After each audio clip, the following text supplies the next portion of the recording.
All right, everyone. Hello and welcome back to Ace Attorney: Spirit of Justice. I got it that time. Last time we kind of stopped in the middle of the case. We got introduced to a new witness. Apparently, even though there were supposed to be only two people up there. And he's kind of a weirdo from the little time we met the guy. So hopefully we get a lot of answers about who he is, really. Between episodes, I took a look at my audio setup and I changed a bunch of things. When I switched over to my computers, I had to reset a lot of audio things, and I thought I got it right. This is audio testing, and everything sounded good, but going over my videos again, nah, it didn't sound great. So hopefully this sounds better, and you know, all the audio levels are better too, and we can continue on. So let's pick up right where we left off. So hopefully everything sounds better. They're playing this too, yes. I wanted Steve Volting to know.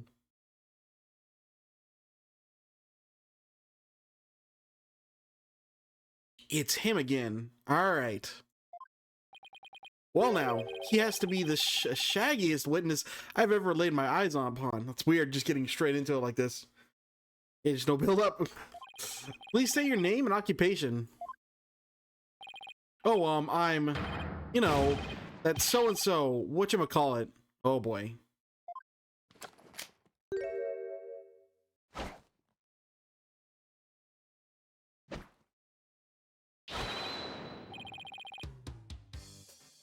Anonymous TBD. At least that's what they've been calling me. Jeez. TBD, as in to be determined. Can you just tell tell us your real name? I mean, anonymous is about as real as any other name in this setting. The witness has suffered a blow to the head, rendering him an amnesiac. Therefore, why is he dressed in like a guard uniform though? I named him Anonymous TBD. In my report, he thinks TBD is part of his name. Objection! I'm gonna turn this down. I don't know, like... I'm gonna turn down the audio just a little bit. Hopefully it's not too bad. You're letting an amnesiac testify? Have no fear, I've already questioned him at length.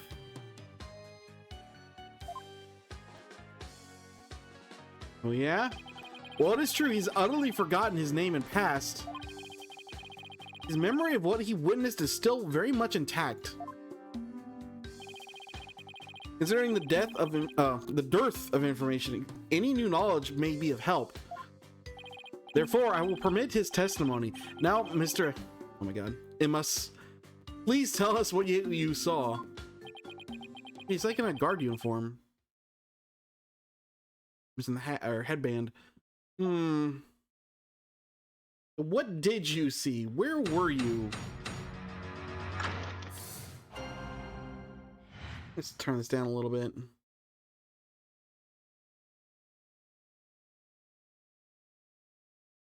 Like there. All right. The night of the murder.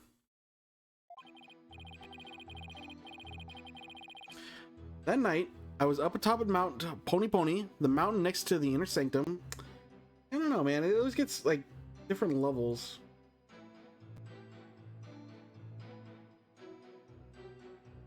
Alright, well, I'll leave it there. And I was up at the top of the Mount Pony, the mountain next to the inner sanctum. Hate crowds, so I climbed up there to pray in peace. I know it's a no-no, but since there was no one around, I used my binoculars to spy on the right at the inner sanctum. That's when I saw the accused stab the high priest with a dagger. Okay, so he's claiming that he's at the other place, but there's basic logic that he wouldn't be able to see him because of the curtain, because the mountain's lower. Remember most of the details, I think. Maybe some fine details I've forgotten in between days here. Hopefully not. There's no way he saw his face stab the victim with a dagger. I swear, I don't know what he's talking about, or I don't remember at any rate. It's two people in this case with memory issues. Mount Pony, the beautiful mountain that is also known as the Little Sanctum. It's this one. For very obvious reasons, he couldn't have seen that. He must be talking about that smaller mountain from the poster. Mr. Imus, I was wondering, what can I do for you? The inner sanctum lies at a high elevation where clouds and fog can obscure the view. Are you sure you were able to see what happened from the mountaintop next to it? Good point. Magistrate raises an excellent question. Well, Mr. Immus? On the day of the right, there wasn't a cloud in the sky. Wasn't there a blizzard that just cleared up? Had a perfect view. If you don't believe me, check the weather forecast in the paper that day. Nick, don't we have the newspaper for that day? Yeah, let's take a look.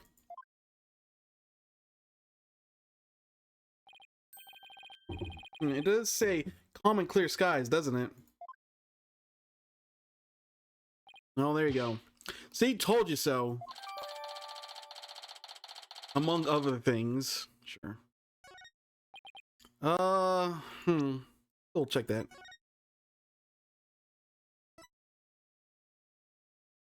Melted. Thick white frozen ground. Gotta remember that. Missing guy. Like, this is just the Swiss Army knife of evidence. It's got all different types of topics on it. All right. Well, it would appear the witnesses has offered testimony worth hearing. Mr. Immus, I too have a question for you. Didn't you already question the witness? Yeah, what's this about? Well, that's what I'm here for, right? Shoot.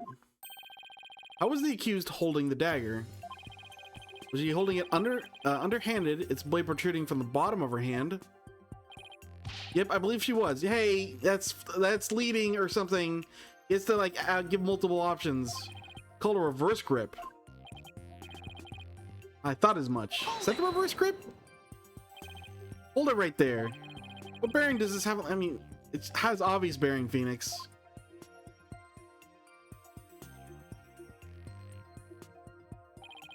Cease your interruptions, you putrid-headed lawyer. Do you not see the significance of how the blade was held? Why don't you enlighten me, oh enlightened one?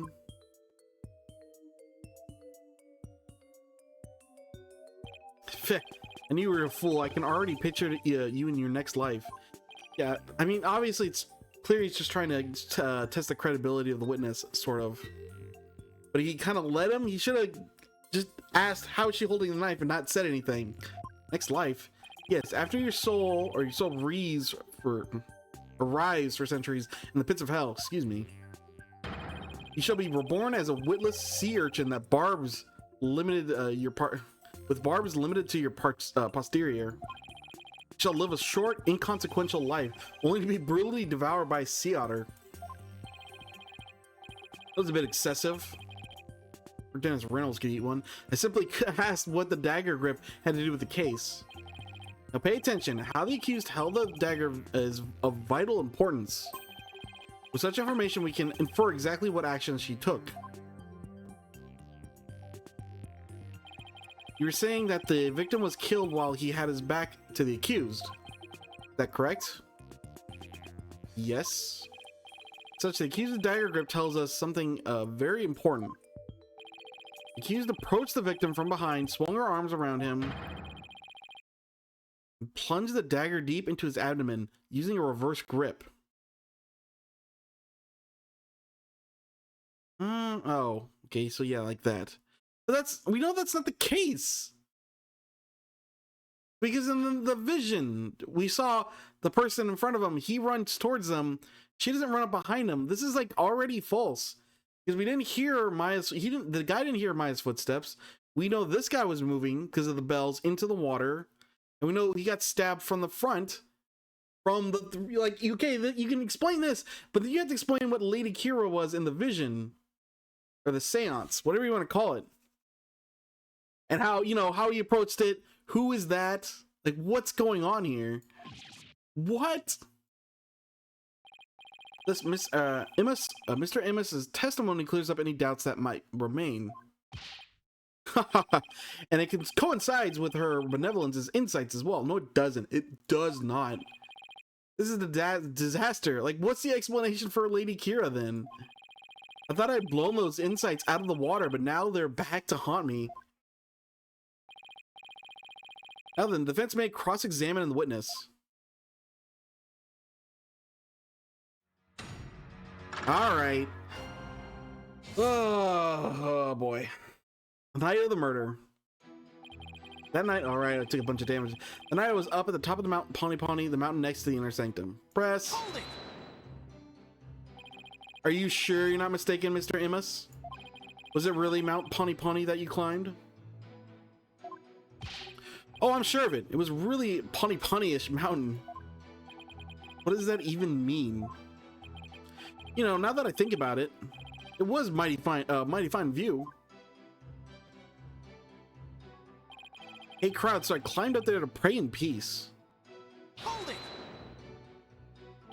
You hate crowds, why bother climbing to the top? Weird, this is... I guess it's gonna be very important. Why bother climbing to the top? Didn't you just easily pray at the bottom of Mount Pawnee Pawnee? Wrong, bucko, this is a once-a-year epic event. I wanted to pray as close to the actual thing as possible. You're so gung-ho about it, why didn't you go pray at the Plaza of Devotion? Like I said, I hate crowds. I wanted to pray in peace. Oh, holy mother, why do I only get the annoying ones? My burning faith demanded that I climb up the mountain closest to the inner sanctum. Also, I know it's a no-no, but since there was no one around... Hold it. Nobody was around. There's nobody who can corroborate. I know how to pronounce it. I'm just like corroborate. I don't know why like stuff like corroborate. Again, I'm doing that wabbit thing. Corroborate your actions either. It's still not great, but whatever. Yo, you're exactly right. In case, Mr. Immus, let me ask you this. Was there a reason you didn't want to be seen? About that. If you get caught climbing the surrounding mountains on the day of the right, you can get in big trouble. Big trouble. That's it? Yeah, it's totally embarrassing getting yelled at when you're a grown-up. Got a deep laugh, I imagine. Yeah, you're a real grown-up, all right. Since nobody was around, I lost all inhibition. Inhibition. Get that right. Inhibition, and I used my binoculars to spy on the right at the inner sanctum. Hold it. You had a pair of binoculars with you. That's pretty convenient. You weren't planning to spy on the right all along, were you? Actually, I just happen to have them for bird watching. Bird watching, huh? I see. You're not going to keep pressing him on this? He's sketchy as heck, but I don't really have anything I can really sink my teeth into yet. Oh, okay then. Huh. Har har har. I love the great outdoors. That's just the kind of guy I am. They called Anonymous TBD. Although it sounds like, to me, we need to go back to that statement after we've pressed somewhere else. He's really starting to get on my nerves.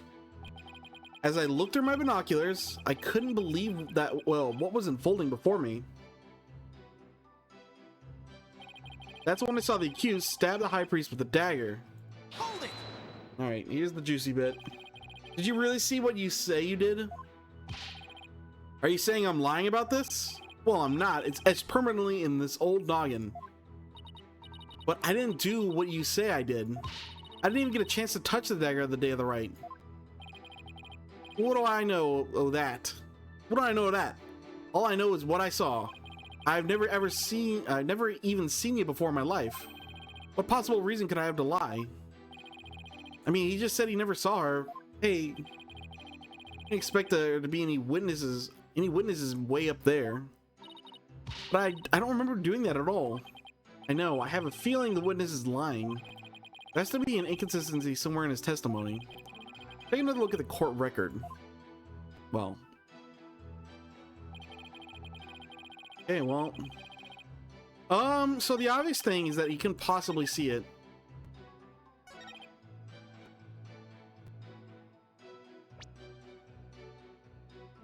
What's the best? Probably the virtual curtain, right?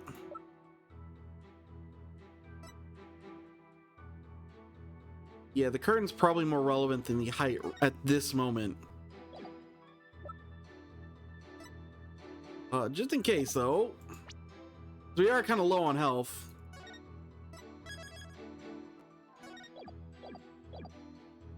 Oops. Go back. Spy on the inner sanctum, huh? How could you do that with the curtain? Objection! Your Majesty, I had my doubts about this bushy-bearded witness. Now I know we can't trust him. What? You ain't judging me solely on my bodacious beard, are you? Not at all, Mr. Immus. It's much more than your sketchy appearance. Your sketchy testimony. Testimony, you say? Yes, recall how the inner sanctum was that day. Specifically, that it was completely enclosed by the ritual curtain. Why, yes, I believe you're right. The curtain would have completely blocked the witness's view from Mount Pony Pony. Therefore, he couldn't possibly have seen the murder happen. Hoo-ha! Mr. Immus, have you been knowingly making false statements to this court? Well, oh, you know what I wanted to do? A little late to do this. Forgetting to update my stream information. Boo-boo. Whatever. Get it some other time. Hey, you got me! The witness will lower his voice. I didn't actually see the accused herself. You didn't actually see the accused herself. What's that supposed to mean? Let me set the record straight. I beg you. Alright. So this is, okay, this is way more like classic Ace Attorney where it's just like, oh, let me revise my testimony. And you don't really get to follow up in any meaningful way to the first one. We're just trying to prove he's an unreliable witness, I guess. Night of the murder, amended. I saw their shadowy silhouettes projected against the ritual curtain. How? It was pitch blackout. Figures were created by the light of the full moon on that clear and still night. It was just a shadow, but I could tell it was the accused reverse gripping that dagger. God. Shadows, that's what you saw? That's right. I could see what was going on by the shadows projected onto the ritual curtain. In the future, Mr. Immus, I would rather you offer accurate testimony from the start. Forgive me, my main man, Mr. Magistrate. Chalk it up to my fuzzy memory. Though he saw but shadows, it's still valuable testimony. Shadows doesn't prove anything, but sure. You have to be kidding me. What are we going to do now, Nick? All I can think is look for inconsistencies between the actual right and what Mr. Immus says he saw. Now then, the defense may cross-examine the witness once more. Alright. Impossible, I guess he could see shadows, but clearly not what happened. Probably just gotta press something out of him. Some detail he couldn't possibly know through shadows. I saw the shadowy silhouettes projected against the ritual curtain. Hold it! So what you saw were simply shadows? That's right. Those shadow figures on that bright white curtain. They showed through plain as day. I could see everything that happened. Lemisfae and Abbot and me were at the top of the mountain late at night. The only light up there was coming from our 4 small lanterns. How could the shadows have been projected that clearly onto the curtain? No wonder people harp on you lawyers. You're always so dang skeptical.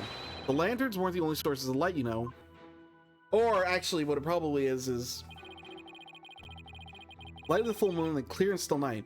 So yes, but the moon, I do believe we can have some evidence here somewhere. Your full moon down, yes. Regularize 3-part ceremony when the full moon is directly over summit of Mount Pony Pony, which means there would be shadows going straight down onto them. It would not be projecting it to the side on the curtain from where you're viewing. That might be it. Let's keep pressing. Just in case. In the light of the full moon and then clear and still night. Hold it! Claimed to have seen the shadowy figures that were projected onto the ritual curtain. Did you really see them in Mr. Immus? Of course I did. The bright moonlight projected them onto that curtain, clear as day. It was like watching a scene out of a horror movie from my front row seat on Mount Pony Pony. Guess the moon does shine a bit brighter when you're way up there. Wait, you recall how bright the moon was that night? I remember there weren't any clouds and that the moon was definitely out. I don't remember if it could cast any shadows. Okay, thanks. Can't deny the moon was really bright. It means it's possible that it was bright enough to cause shadows to appear. I remember it just like it happened. It was just a shadow, but I could tell it was the accused reverse gripping that dagger. Let's double check something too. Position relative. Yeah. No, there's no way it would project shadows onto the curtain. Okay. There's just a shadow, but I could tell it was the accused reverse gripping that dagger. Now he claims he only saw shadows. That's something had sketchy written all over it. And there must be an inconsistency in there somewhere. Oops, I think I advanced automatically. Advanced when I didn't need to. Was he really watching everything from Mount Pony Pony? If so, then I should be able to see, or then I should see how his testimony lines up with the conditions of the right. So, okay. Pretty blatantly, it's that last one. Or that shadow one. Oh, wow, this is only 3 messages. I just noticed. See what he says about this. Hang on. How do you know it was Miss Faye if all you saw were shadows? Yeah, I want to see this. There's a little bun on top of her head. Didn't need to see her face. That distinctive bob's a dead giveaway. Never underestimate my keen sense of observation. Now that's one funny haircut. It's not nice to make fun of a girl's hairstyle. I like my hair this way. Besides, you're one to talk, you Sasquatch. You're not into this wild, manly look I'm sporting? Shows what you know, little girl. Nick, there's some kind of crime you can charge him with. Afraid it doesn't work that way. Yeah, okay. Alright. Ritual curtain. Okay, here we go. Also, by the way, this guy's like 99% 99% sure it's this dude, right? So this hair growing out. Maybe using amnesia as a cover. Like he's not actually amnesiac. No, it just seems like if the killer is this guy, it kind of is like a cop-out. But I don't know. We'll see how it goes. We'll see how it develops. Oh, right. Evidence. Objection! He saw silhouettes projected by the moonlight? Sorry, but that's just not possible. What do you mean? How is it not possible? It was totally possible. That's impossible. I'm going to need a logicalese translation on that. Let's take a look at this rights guide, shall we, Mr. Immus? The right is held when the moon is directly over the summit of Mount Pony Pony. If the moon was shining from the west, any shadows would have been cast eastward. But Mr. Immus was standing to the west of the inner sanctum on Mount Pony Pony. Oh, was he? Oh, whoops. Oh, Holy Mother. That's right. Our witness here couldn't have seen any shadowy figures on the curtain. Well, exact position of the shadows was off. But hey, the point still stands. Perhaps it was the sacred flames of the lanterns that cast the shadows that he saw. I'm afraid not. I inspected them during my investigation, but the flames were too small to cast the crisp, distinct figures Mr. Immus claims to have seen. But I did see those silhouettes, really. But how could he, Nick? Maybe it was someplace where they were visible. Wait, don't tell me. Your Majesty, Mr. Immus really did see those shadows. It brings a brand new fact to light. And that would be, he was on the other side.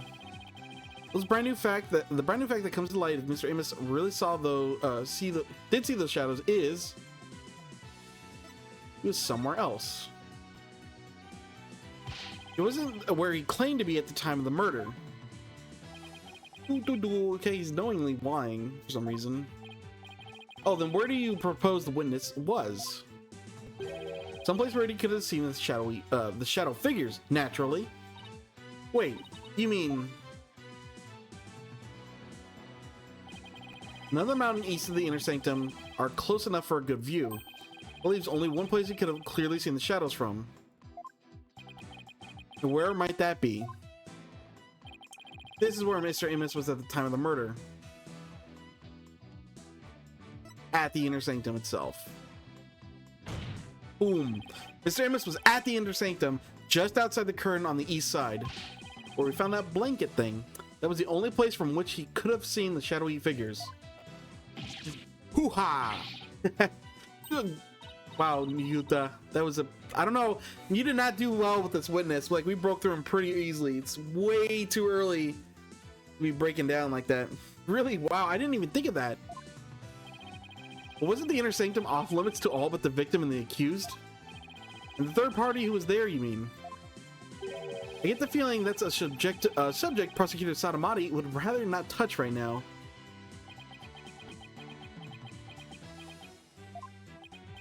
Ah, you mean... That's right, this witness was at the scene of the crime, which means he is the mysterious third party we saw during the divination seance. He could be the one who dressed as Lady Kira and killed the High Priest. Googa! Look at these noises. Objection. No one but the two participants were allowed anywhere near the inner sanctum. And the only way up there are the stairs that start down at the Plaza of Devotion. So tell me, how do you propose the witness entered that sacred space? Oh, he must have, haven't thought that far ahead. Sanctum has sheer cliffs on the three sides and steep towering rock face on the other. No one could have made it there by climbing the faces of those cliffs. Registry speaks true. To say that Mr. Amos was at such an inaccessible location is but a bid to tarnish his credibility. Is that not right? Right, I wasn't at the inner sanctum. No sir, no how. At least, like, even if he wasn't, that still completely throws out the rest of his testimony. At least I'm pretty sure I wasn't. Hold it. Then what about those silhouettes you claim to have seen? I'm starting to think I've been imagining things. What? This is insane. Yeah, it kind of is. I knew I couldn't trust that lawyer. What? Trying to friend? What do you mean? This witness is either just like completely insane or lying. It can only be one of those two. Peace, I say. This is impossible. Unless I can show how he got to the inner sanctum. It just looks like I'm trying to slander Mr. Amos. I believe in you, Nick. Rah-la, sis boom ba. Fight, the Phoenix Wright. Just look at the accused. Has she no shame? What's your problem, lady? Phoenix Wright is very trustworthy. Lady? Very trustworthy. I'll have you know. I guess it was just lady in the audience. She's got some nerve for a criminal. I bet that lawyer poisoned her mind. No, if it's anything, it's the other way around. Please, Maya, you're only making it worse. I appreciate the vote of confidence, but it's probably best to keep it to yourself for now. I would advise the defendant to think carefully before making any more sudden outbursts. Yes, Your Majesty. If I wasn't the bad guy before, I definitely am now. Now, Mr. Amos, I would like you to think back carefully before you testify about where you were that night. So, he was hiding in the snow ahead of time. That's what that little blanket fort was. I think, right? It's like a little dig out. Or... Yeah, look at this. Yeah, like you could hide under this in the snow. For like a little igloo thing. Probably, right? It's also probably... because he knows how to do this, or he can hide, and he has like exceptional endurance and can hide in the snow for long periods of time. Also probably points to the military background, which, you know, brings to this guy again. But I just don't think it's going to be like, I feel like the game's setting this guy up to be this. It's just so easy. And like, this really feels like a multi-day case. We'll find out, I guess. Wasn't at the inner sanctum. I was never at the inner sanctum, I tell you. That much I'm sure of, even with the fuzzy memory. Besides, it would have been impossible to get there in the first place. Well, you lawyers sure are scary. That's barely a testimony. Because it might have been impossible for him to get to the inner sanctum like he claims, but now will you desist in trying to frame this innocent witness? Innocent witness? Yeah. Also, wait, does that guy have a knife? Someone let him bring a knife into the courtroom? Mr. Wright, is it not time to end these cross-examinations?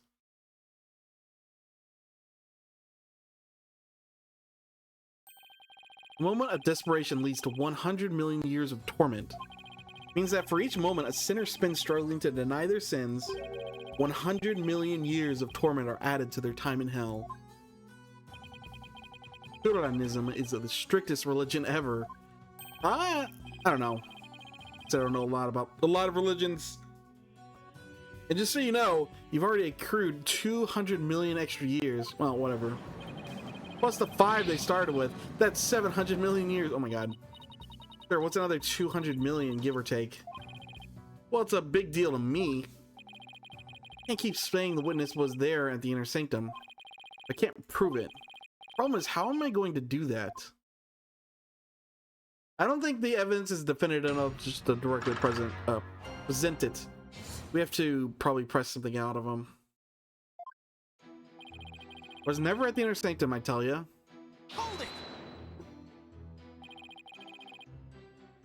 Are you sure you weren't there? Wait, the question. I'm sure is that you're deep. I'm sure that all I'm sure of is that you're deeply skeptical. I mean, lawyer should be. Hey, Mr. Prosecutor, are all lawyers always like this? Most certainly.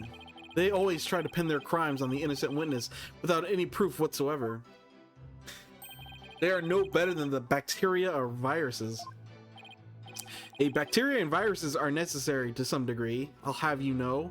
Yikes, you mean he's contagious? It's gonna give me lawyeritis. Okay, this is getting ridiculous. Ooh, that was a close one. You know, it's put me there at the scene of the crime when I wasn't even there.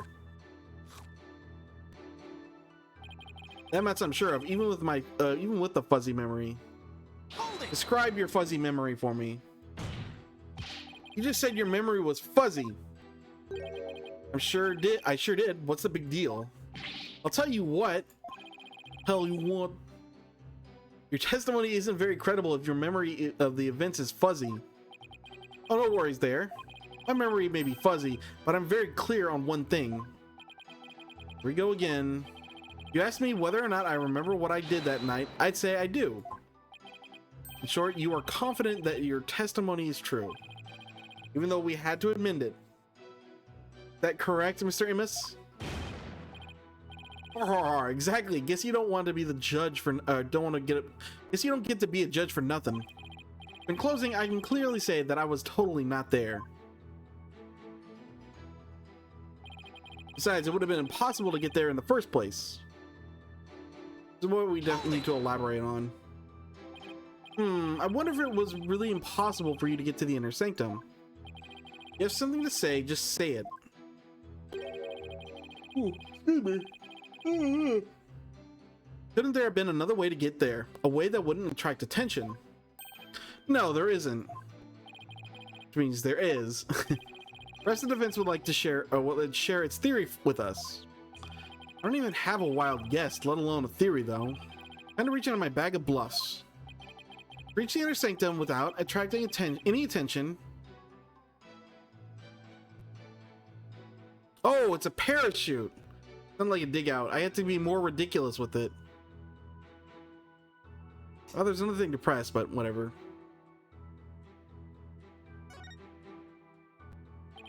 Maybe you fell from the sky? Har har har. The lawyer thinks he's a comedian now. Was wondering what crazy theory you would propose next. Well, defense, let's hear it. Mr. Amos could have, parachuted down. We didn't know that the weather was clear and there was no wind to speak of. Perfect weather for skydiving, I'd say.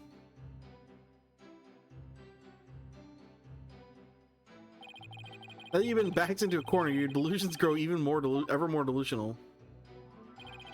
Inner sanctum is on a tiny ledge upon a sheer cliff over 2,000 meters tall. One misstep and the skydiver would soon find themselves in the Twilight Realm.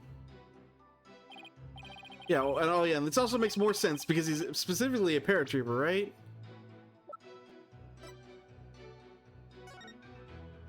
Former paratrooper, yeah, so that's even more on the point. Yeah, I don't even care how the wind still, or how still the wind was. Even I couldn't have made that jump. Wait, what's this building on top of the sacred mountain? So weird. How do they get up there? Maybe just they bring it in by helicopter or something. I don't even know about that. Helicopters just can't fly to the top of the mountains a lot of the time. Like, wind conditions get crazy the higher up you get. Like why they can't pull, a little grim thing to think about, why they can't pull the corpses off Everest. You can maybe, it's super dangerous and super expensive to get a helicopter up there. Like, people won't bother. That's the only like reasonable way you get down. Because carrying it's even more dangerous, I feel like. But yeah, so this is why you don't build a prison on the top of a mountain like this. That is the Royal Penitentiary number 4. Oh right, Princess Rayfa mentioned there was a prison up there. How do you get your prisoners up there anyway?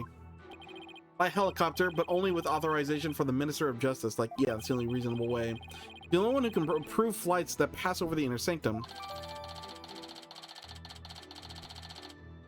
Cool. Might also add defense that no parachute or any other equipment necessary for skydiving have been found. You're saying I flew down there by flapping my arms?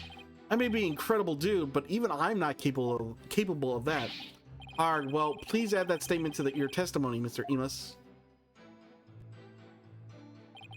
Not like it can fly through the air either. Ooh.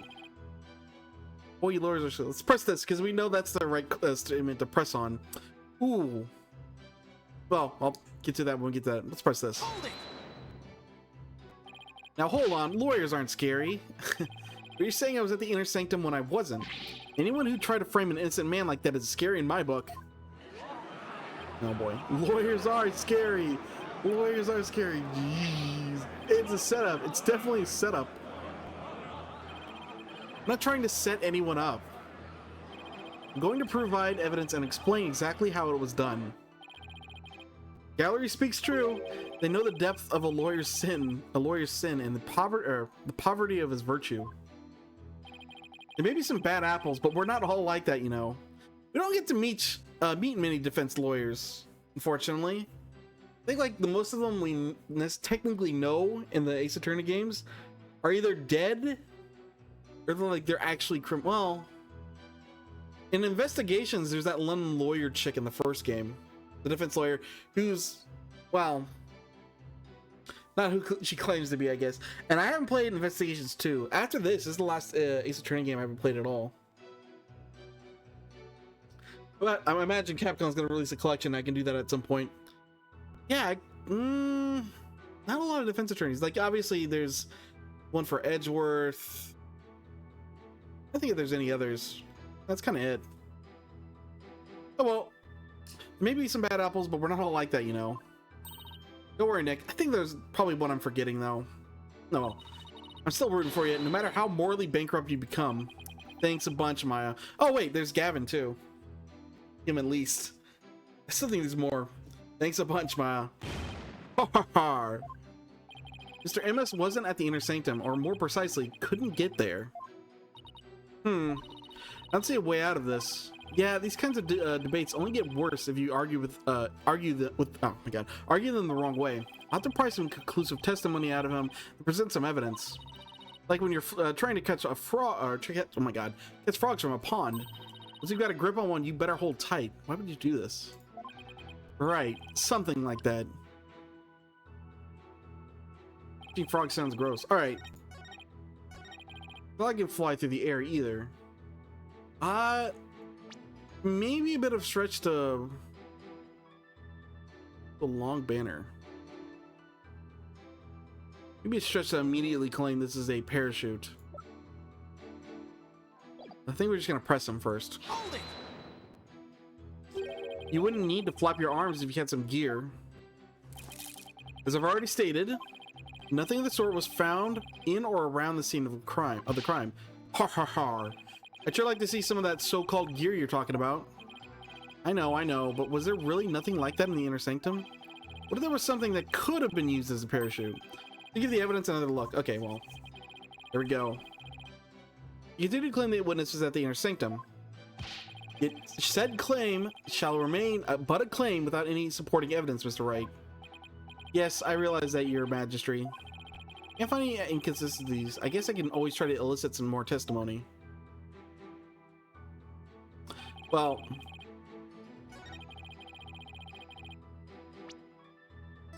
go for it. It seems like it's I guess it's gonna work. Objection! Mr. Amos is right. Couldn't have skydived down there without any gear. Well now, finally come around, have you? Now, you see, I couldn't have possibly been there at the inner sanctum. Right, if you didn't have any gear, that is. What on earth are you talking about? That overreaction is a dead giveaway that I'm on the right track. Take a look at this piece of evidence. Look at this photograph. Those are prayer flags, are they not? Yes, but they have all been sewn together. Create one big banner, a banner that could also function like a parachute. People of Kurain are so used to seeing prayer flags that the police didn't even think twice about these flags during their investigation. Wow, that is really sloppy. No, this cannot be. The witness landed at the inner sanctum by using these prayer flags as a parachute. Is that not right, Mr. Amos? There's no way out. I'm surrounded. Mr. Amos? All this talk's jogged my memory. I guess I was there at the inner sanctum after all. Christ. Judge, you don't get to question me for questioning any testimony that comes out of this witness after this. Grr. Oh, so this guy totally has a knife. Maybe it's a big banana on a stick. As I suspected, there were 3 people there that night. You're right, Nick. Oh my god, you weren't wrong after all. Thanks, Mr. Amos. You were the one disguised as Lady Kira that night, weren't you? Why? No way, no how. It's like this. Oh yeah. I was only there at the inner sanctum by accident. By accident? How? How could you be there by accident? Well, okay, there is a reason he might be there by accident. He was breaking out of the prison and just happened to land there. Exactly. And that thing's not a parachute, it's a homemade paraglider. Paraglider? Tell me you could fly using that patchwork mess of material? It may not look like much, but it's sturdy as can be. I rode the wind like an eagle, going higher and higher from my earthly launching point. But then something happened that forced me to land at the inner sanctum. You just happened to land there. You expect me to believe that? No, please calm yourself, Mr. Wright. However, the fact that the witness was at the inner sanctum is crucial testimony indeed. It certainly warrants further explication. Therefore, let's continue with more testimony. Yeah, these are I specifically mentioned there wasn't a lot of padding in like the end of the last episode. These are the exact kind of testimonies I was talking about.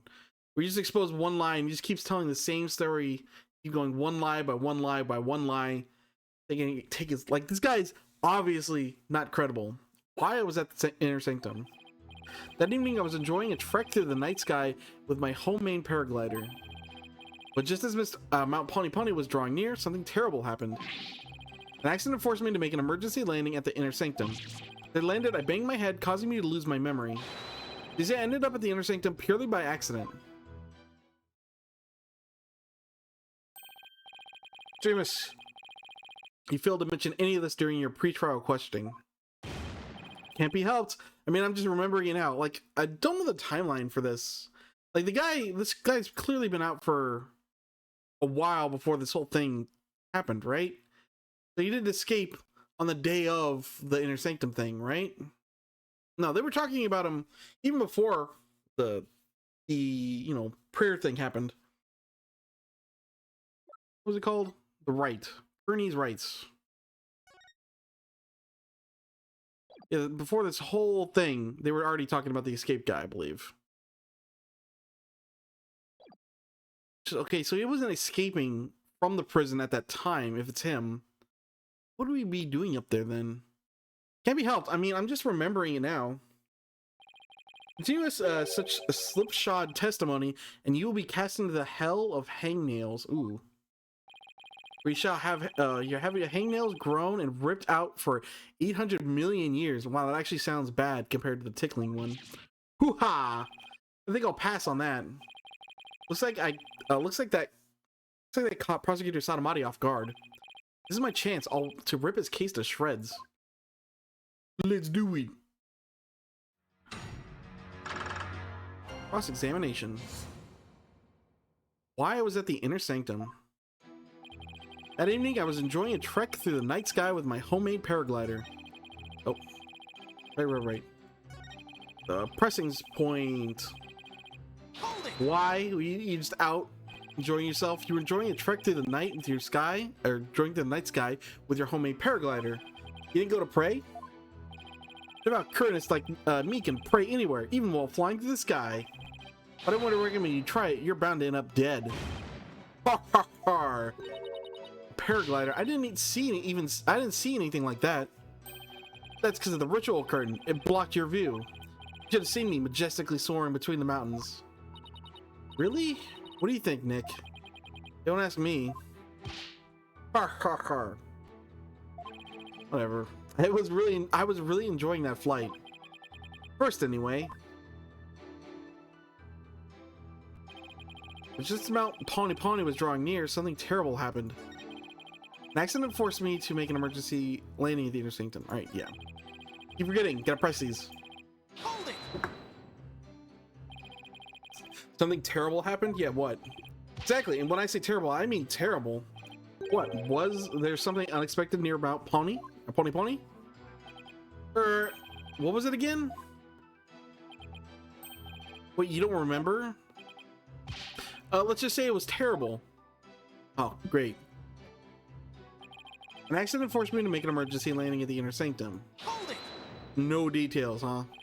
What exactly was this accident you had? Good question. Now, what was it again? Wind? Oh yeah, it was the wind.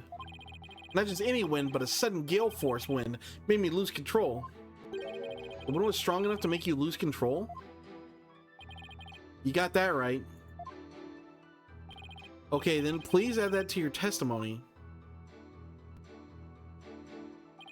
Gale force winds came out of nowhere, so I made an emergency landing at the sanctum. That's represent like this, right? No, wait, not this. We want the newspaper. To thick white ice, sand melted, breath could go on plan. We blah blah blah. Cape dude. Clear. John, calm, clear skies today. The warmer temperature will make for excellent prayer weather. Cold front move in overnight. I mean, this happened at midnight, didn't it? So cold front, that technically checks out, doesn't it? I don't think so. Like when they add something to testimony, that's obviously the point of interest.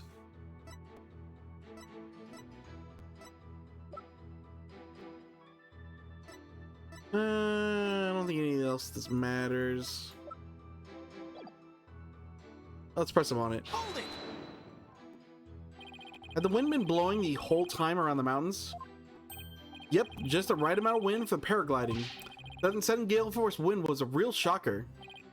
See, so a decent wind had been blowing until then. Right. Paraglider is not much use without a decent wind. No. Then landed, I banged my head, causing me to lose my memory. Which, actually, hold up. Let's press that. Where at the inner sanctum did you land? That's easy, where the paraglider ended up. Does that make sense? So outside the ritual curtain on the side where the moonlight shadows were cast. But right as I landed, I hit my head on a rock. I lost both my consciousness and my memory. Something's seriously wrong with this guy.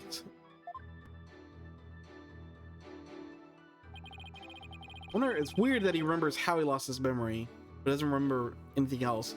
You see, I ended up in the inner sanctum purely by accident. Sure, buddy. You're lucky to be alive after an accident like that. Yeah, I'm just lucky. I'm just a lucky kind of guy. Times like these that separate the men from the boys. Well, I'd say you were incredibly lucky. Almost miraculously so. You got something to say, just say it. All right, Mr. Imus. Wasn't an accident, wasn't it? Or wasn't it? You landed at the inner sanctum on purpose. What? No, no, it was an accident. I'm just telling you. You don't even have any proof, so stop making things up about me. Somebody's like a moving target. Okay, Nick. Time for some evidence, you know. Really grab him by the scruff of his neck. One thing at a time, Maya. First, I have to find an inconsistency. Where there's an constantly changing testimony, there are bound to be discrepancies and other issues. Alright, well, it's the winds. It has to be this. Like, nothing else is even close. And we knew that, well, there was some wind. We knew because of the seance. The whole thing with the lanterns. No, I'm not super confident on it, but it has to be this, right? Objection! Yeah. We have a saying in my country, Mr. Imus. From one lie sprouts another. Huh? What's that supposed to mean? It means someone caught lying will lie again in an attempt to conceal their first lie. In other words, this current testimony is just a blatant lie you're telling to cover your tracks. What did you just say? Claimed gale force winds cause you to lose control. But this newspaper has the weather report for the day of the murder. It says, the area around the inner sanctum will enjoy calm, clear skies today. Why do you believe it does say that? For one lie sprouts another. That makes sense, but they're really saying back home? I've never heard of it. Yeah, I kind of made that one up. For real? Magistry. The witness's testimony contains another flaw, one that's even more fatal to his cause. More fatal, you say? The defense will explain himself at once. Mr. Imus claims he was flying up around the inner sanctum with his paraglider, but it would have been impossible to get all the way up there without any wind. Well, yes, I believe you're right. But we know the witness was at the inner sanctum, so Mr. Imus, how did you get there, and from what? And from where?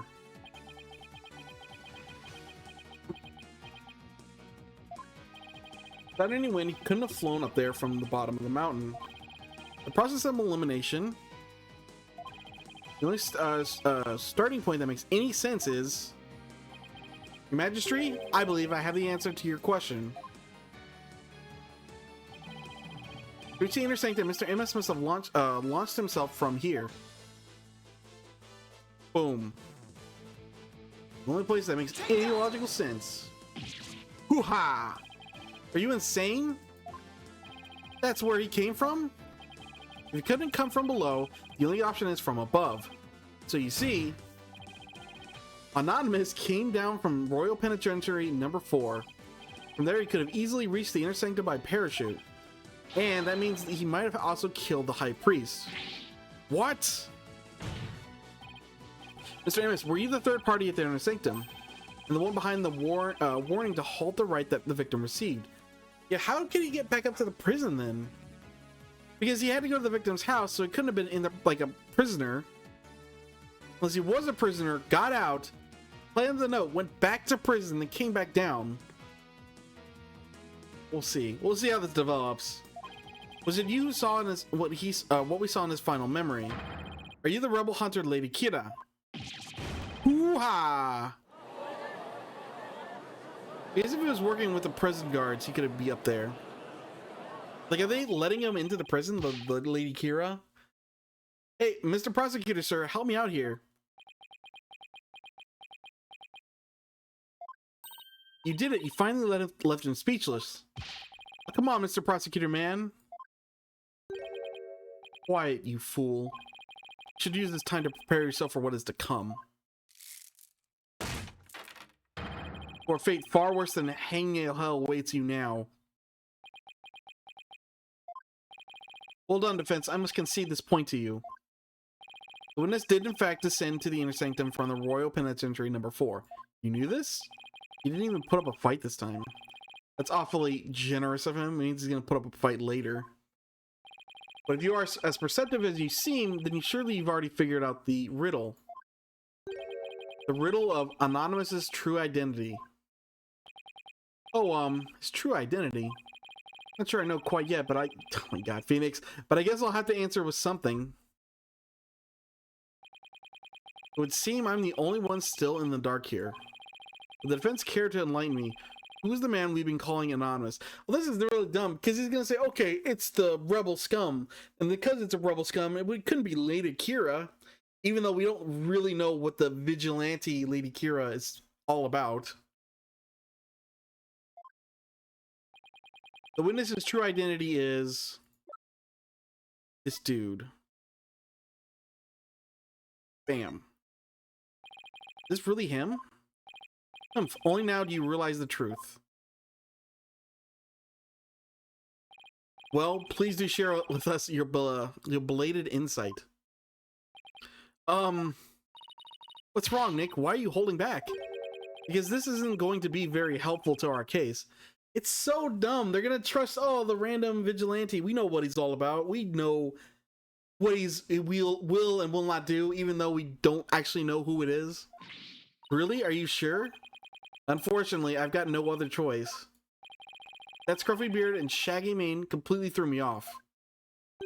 But it's all becoming clear now. The nighttime base jump from the mountaintop prison, precision landing at the inner sanctum using only a homemade parachute. You gonna pull the beard off? Only a paratrooper, or more precisely, a former paratrooper could have pulled that off. This witness is That's Our Ball. Oh my god. That's Our Ball. I forgot to look this up. Is it like That's Our Ball? Like most of these have been pretty literal, like anonymous. It's pretty clear. I'm not sure what this actually means besides that's our ball. Give me our ball back. Like he kicked it over the fence and wants it back. Or like if you want to say like really twisted it, that's our boy or something like that. No, it's that's our ball. Prison escapee and a key member of the Dirk rebel group. What? Gaw?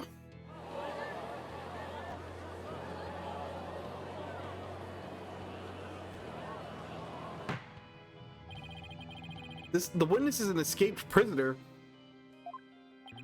Precisely. The police have been scouring every corner of the city to no avail. Meanwhile, here he was under our noses the entire time. Hoo-ha! Didn't think anyone would see through my clever disguise. Wow. The witness's charade is not all that has been shattered. But the witness's charade is not all that has been shattered. Alright. Is it defense? Is it defense? Boy, do I hate this guy. Please recall the defense's own words. Whoever sent it clearly meant to threaten the high priest. The letter said, do not perform the last rite. Or do not perform the rite. But the rite went on a schedule. I believe that is why the high priest was murdered. Who do you suppose sent that letter? The person with something to hide. The rebel hunter disguised as Lady Kira herself. Claim that the real killer was the rebel hunter disguised as Lady Kira. Yeah, and what's your point? What of the eyewitness's true identity?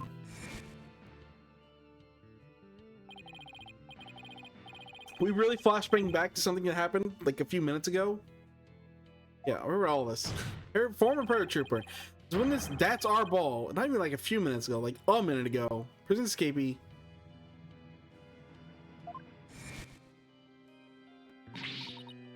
Oh no! He's a rebel and an escaped prisoner. Cannot possibly have been Lady Kira, mortal enemy of the rebels. No!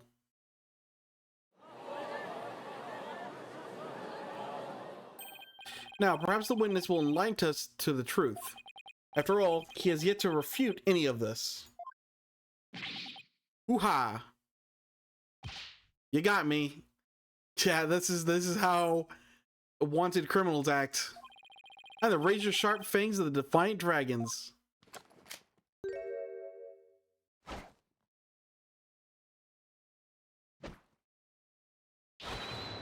That's our ball.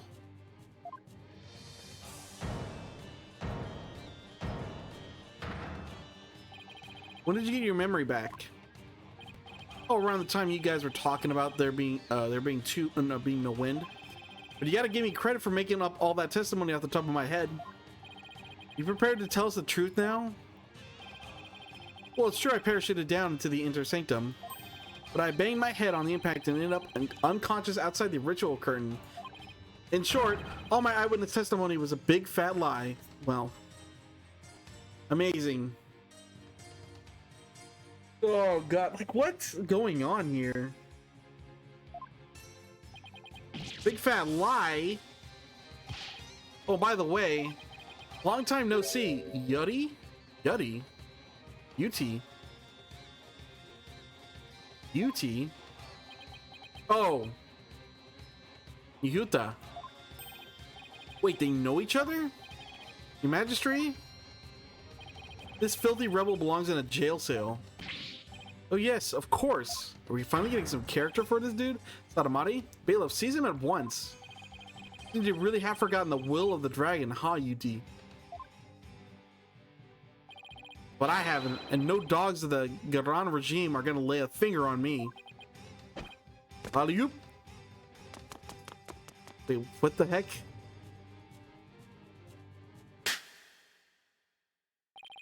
Deploy all available resources. I want all units placed on high alert.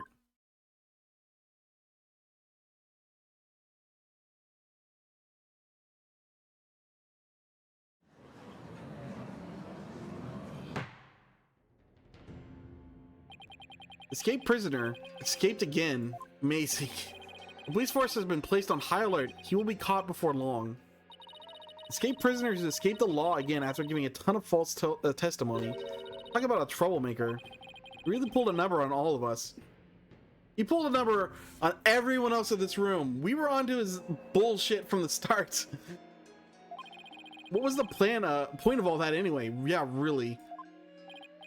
Well, I can't help but feel the entire episode was an enormous waste of time. Your Majesty? Perhaps it was not as great of a waste as you might believe. What makes you say that, Prosecutor Sadamati? That's our ball dropped something as he made his escape from these halls. Oh, hey. That scrap of paper looks awfully familiar. There be direct orders from Dirk. From Dirk, the rebel leader. Oh, but we only have a small corner of it. Wait, I remember now. Magistrate, I've seen that scrap of paper before. Yeah, we have a full paper. It's not ripped, but it's just covered in blood. Like, are these going to happen to be the same thing? You have? The scrap of paper that's Arbol dropped is part of this. I mean, it's not. It's a different paper, but similar to this. And this is... Found it at the scene of the crime. It appears to be a copy of the order that Mr. Arbol dropped. Very convenient. If we put the two together, we should be able to read what the order says.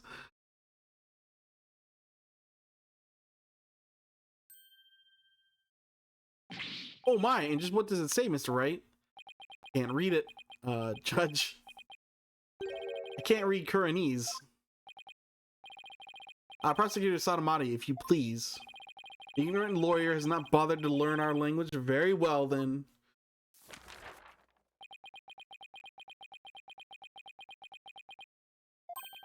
I do not understand. Well, what does it say? Using the lamplights as a landmark, he was to parachute down to the inner sanctum. Upon the right's completion, he was to don Lady Kira's robes and make his escape. What? That is how he... That is... Oh my god. That is how he was to escape from prison? If I were to assume that Mr. Arbol was the one who killed the High Priest, then maybe it was because Abbat Enmi tried to thwart his escape plan. Oh, foul lawyer. I'm afraid that is simply ludicrous. Why not? That lines up with what we saw in the mystery area in the seance. Oh, but I didn't say anything. Just read my mind. I know how you putrid mind works. Unfortunately for you, however, now that the rebels' escape plan has been revealed, It's clear that Dot's Arbol is not the High Priest clear. What? How? How can you be so sure?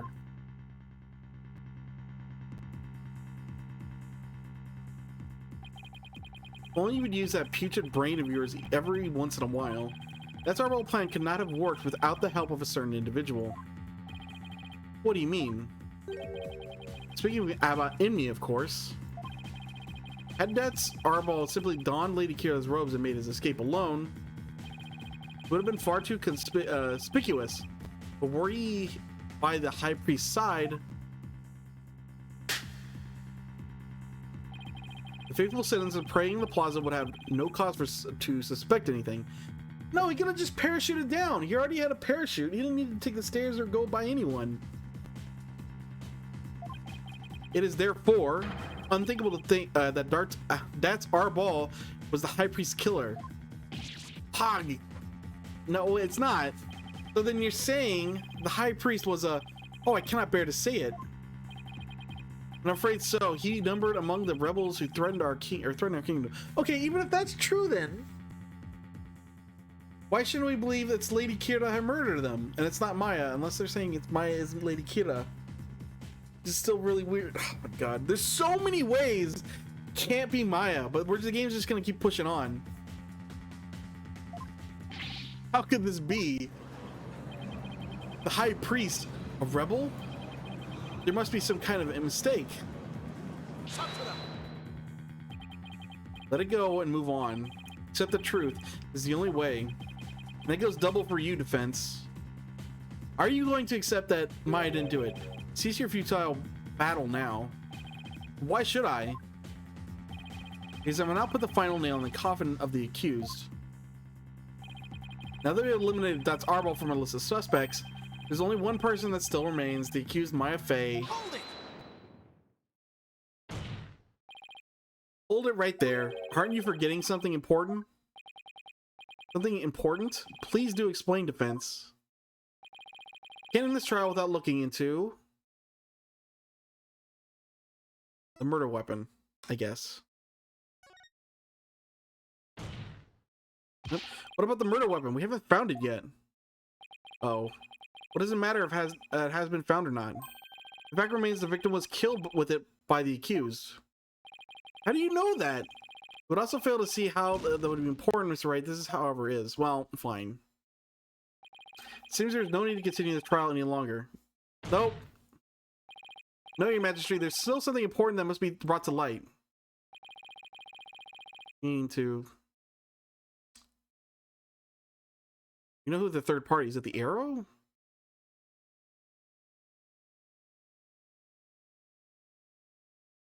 Let's save again. I feel like we're wrapping up the trial, so this kind of doesn't matter.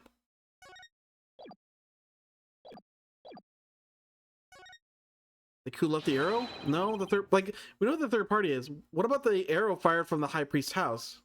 It simply means to deliver the warning letter to the victim. That's more or less the same conclusion that we came to yesterday.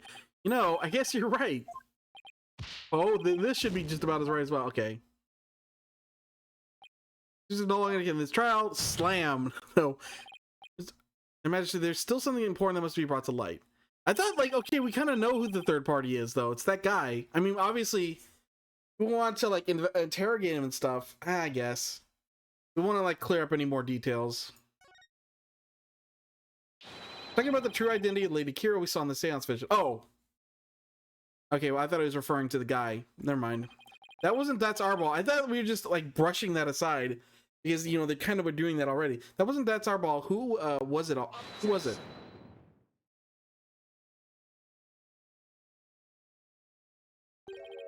That matter has already been resolved. No, it hasn't. What's he talking about? It's as I maintained from the start. There was no third party in the seance vision. Objection! How? But there was another Lady Kira there besides Maya Fey. We all saw her.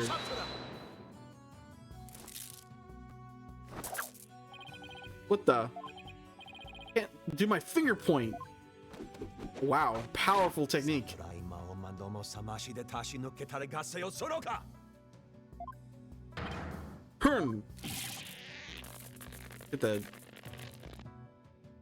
Get the choke on her arm.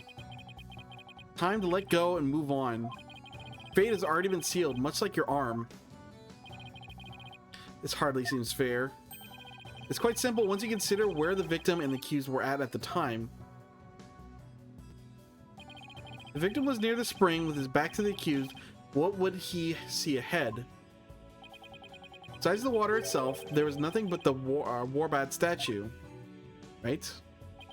Precisely. Lady Kira we saw in the seance is the Warbat statue draped in her sacred robes. Okay, but then that means the monk killed himself. No way! He's wanted the false Lady Kira to appear in the seance vision. Why did he run? Okay, let's just hear him out. The accused wanted the false Lady Kira to appear in the seance vision. Before she came up behind, she stabbed the victim with the dagger in a reverse grip. But why would the accused want to do something like create a false Lady Kira? Show the victim as he was being slain. And what reason would the accused have to fool the victim she was about to kill? It was not the victim she was trying to fool, she was trying to manipulate the seance. But it doesn't explain why he ran to the statue, doesn't explain why we don't hear Maya's footsteps. We hear bells, we don't hear his footsteps after we change the vision. We don't explain where the murder weapon is. Oh my god. Was this very court itself? Come again? Suspicion would not fall on the accused if it looked as if another Lady Kira was there. And the defense was foolish enough to fall for it and claim it as, oh my god, it was a third party in disguise. Are you saying I am? It was all a cleverly wicked scheme perpetrated by the accused. Scheme in which she sought to use the seance vision to mislead us. They're just putting it out there. You're saying seance is flawed. Can be, at least. This can't be happening. What a face you are making, defense. I'm surprised you are taking this so hard. After all, did I not clearly state a while back that you were chasing after naught but a deluded fantasy?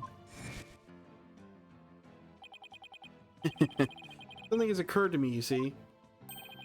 Your allegations of a third party are but deluded fantasy.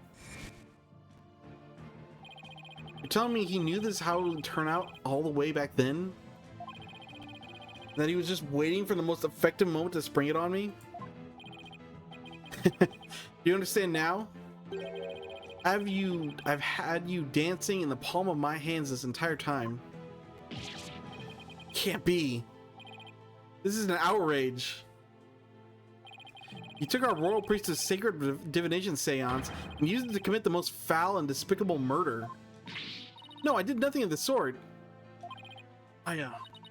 Nick, it's not true. I didn't. Objection. Cease this ugly display. Your fate is sealed now that the facts have been exposed. Your Majesty, the time has come to convict this criminal who only seeks to taint the sacred hall. Indeed, it seems this trial is over. Hold it. Does the defense wish to offer up yet another counter-argument or something? The accused is, it's not the killer. Great, Phoenix. And, here's why. What do? I've got nothing. You've got plenty. Keep me in this courtroom, coach. Put me in.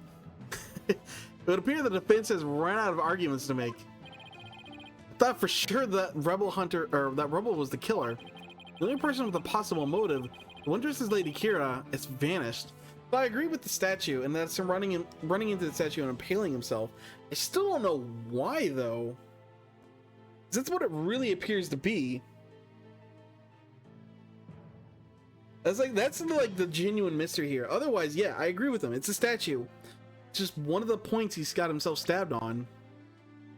Just don't know why. Like, these are super sharp. I think it's this one that matches the best.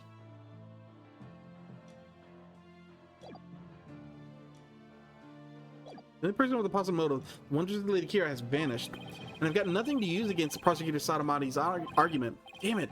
Can't lose now. Not like this. Very well, then. I shall now render my verdict. Wait! Please wait. I'm begging you. It is time to let it go and move on. Trial need not be drawn out any longer. Defense has failed to counter the charge filed by the prosecutor. In accordance with the law, I invoke the Defense Culpability Act against the defense.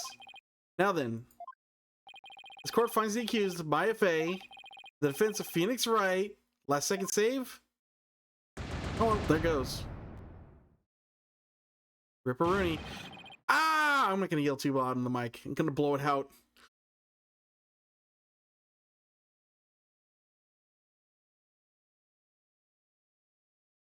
Sad.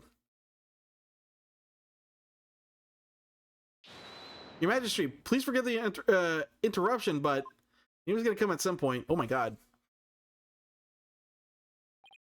What is the meaning of this? A body has been found in the Plaza of Devotion, Your Majesty. Ooh, what is it now? What's this?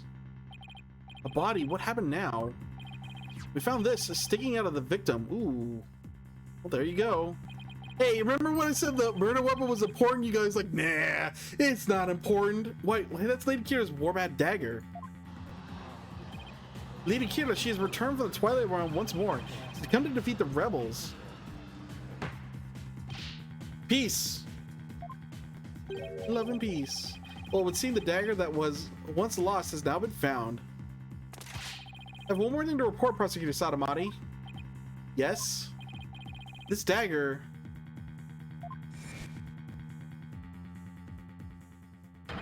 bears the fingerprints of Maya Fey on it. What? But why would Maya's prints be on it?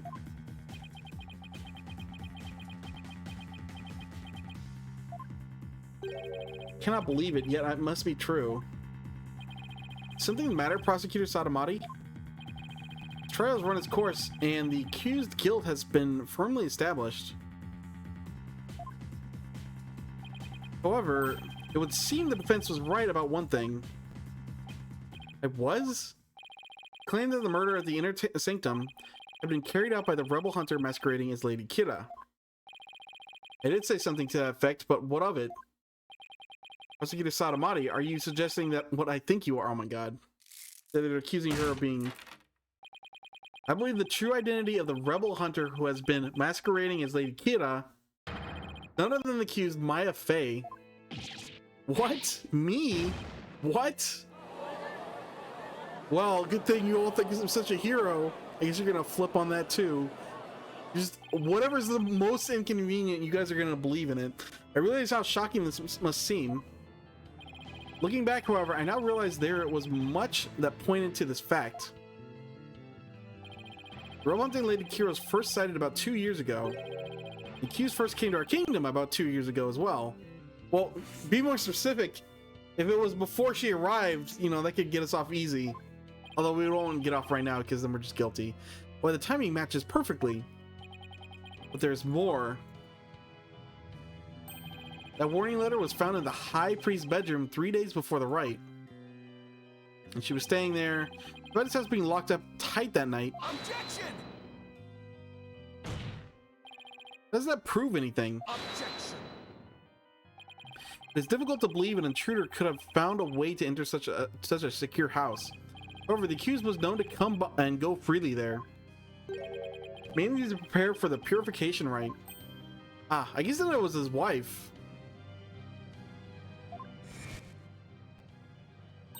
Abbot Enemy was an important figure with a ton of duties, including training acolytes. He was really kind, even for a foreigner like me. He even invited me over to his house whenever I was between training sessions. Like, if we're gonna go for, it could only be someone who was in the house and his wife, which I kind of figured she'd end up on the witness stand. I didn't know she would be suspect, but now it's definitely looking like she's gonna be a suspect, especially since our other guy lead dropped off, and it's probably I noticed they talked about that other monk. I forget his name. Holy Zealot or something Zealot. Zealot. No, what was it? Something Zealot. And like we never saw, like, we never interviewed with him, we never talked with him. I figured he might come up later because again, we seem like we're going to a day 2. Maybe we like talk to him and he'd be a suspect, but no, that he's probably the one that's dead. It really means the only other person it could be is the wife. Which would explain the note pretty easily. We just gotta figure out how and why. The accused could have easily left the house, locked her for herself without anyone noticing. No! Get Kira's warning updated in the court record. We assume that the accused was Lady Kira. That more than establishes her motive for killing the high priest. Sure. Yes, the victim was secretly an insurgent bent on helping Dat's Arbol escape after all. Precisely, that made him a target of Lady Kira's wrath.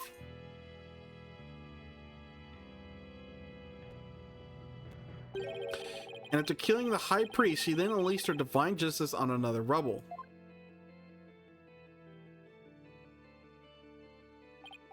So it seems the scope of this case has expanded. We now have 2 murders perpetuated by Maya Fey masquerading as Lady Kira.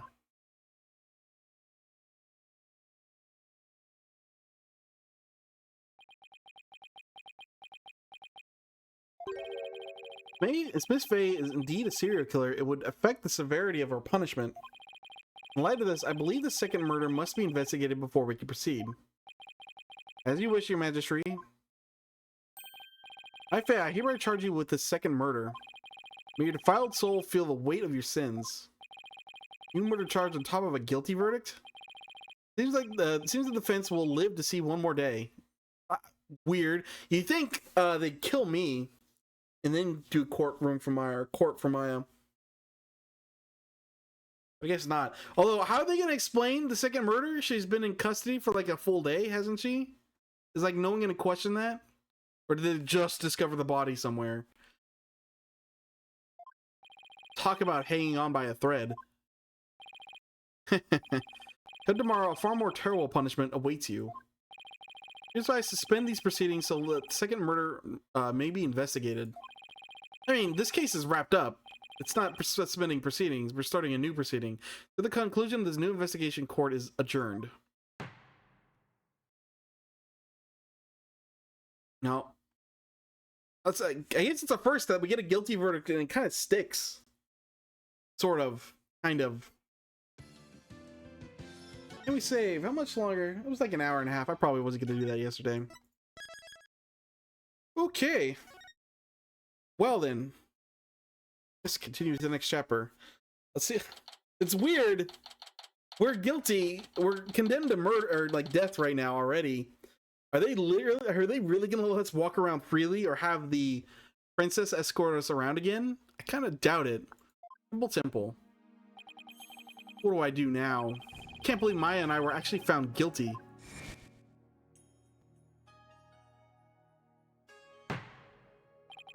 This trial not— oh my god, we just saw all this. I'm not reading this. Can take a break and get something to drink here.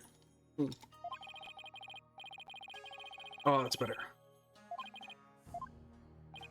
Court finds the accused, Maya Fey, and the defense, Phoenix Wright. I guess they really want to deliver it because they don't get to give the guilty verdict very often. Unless you're bad at the game, which I kind of am. We were one off from failing ourselves, so not great. I think I got caught up on the third party because the way it was phrased. I thought they were talking about That's Our Ball. But they were the question was actually referring to the mysterious Lady Kira, which I knew was a point I wanted to bring up. But just the way it was phrased, maybe we identified the third party as That's Our Ball. So, Mr. Wright, I saw the whole trial. What's going to happen to Miss Maya now? Worried about that too. But right now,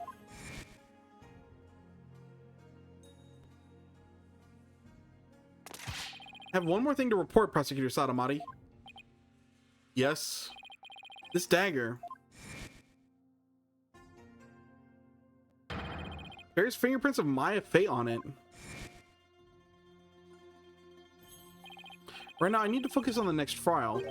Murder of Acolyte Zealot, right?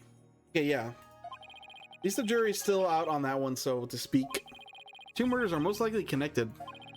If I can get to the bottom of Acolyte Zealot's murder, it might give me the ammunition I need to overturn Maya's guilty verdict. Let me help you investigate. I want to assist you any way I can. Appreciate it, Albie, but we're talking about a murder. Yeah, but it's going to be hard for a foreigner to investigate this on his own. You have a point there. I wish I knew what to do. Hey, Rafa, you just gonna hang out with this guy condemned to death? He's supposed to be super evil. Isn't that your benevolence? Princess Rafa? Oh, it is you again. The dead lawyer walking, guilty of abetting a murderer under the Defense Culpability Act. I see she hasn't lost any of her charm. Still sad that we bested her again in court. Why the long face? Thought you'd be glad I was found guilty under the DC Act. I'm in no mood to take joy in your suffering. For I was unable to defeat you and had to leave the job to the others. I failed in my sacred duty as a royal priestess. That you did. I guess that answers my question.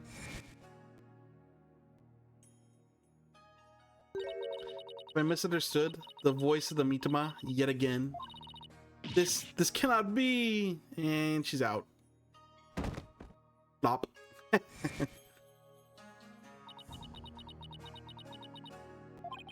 All I did was defend my client. Ugh. I can't bear to see her looking so sad like this now. No, forget her, Phoenix. It's her, like, family, technically, being in charge and putting up these laws that's gonna get you killed. Forget about her.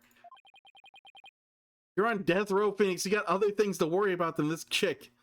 Your benevolence.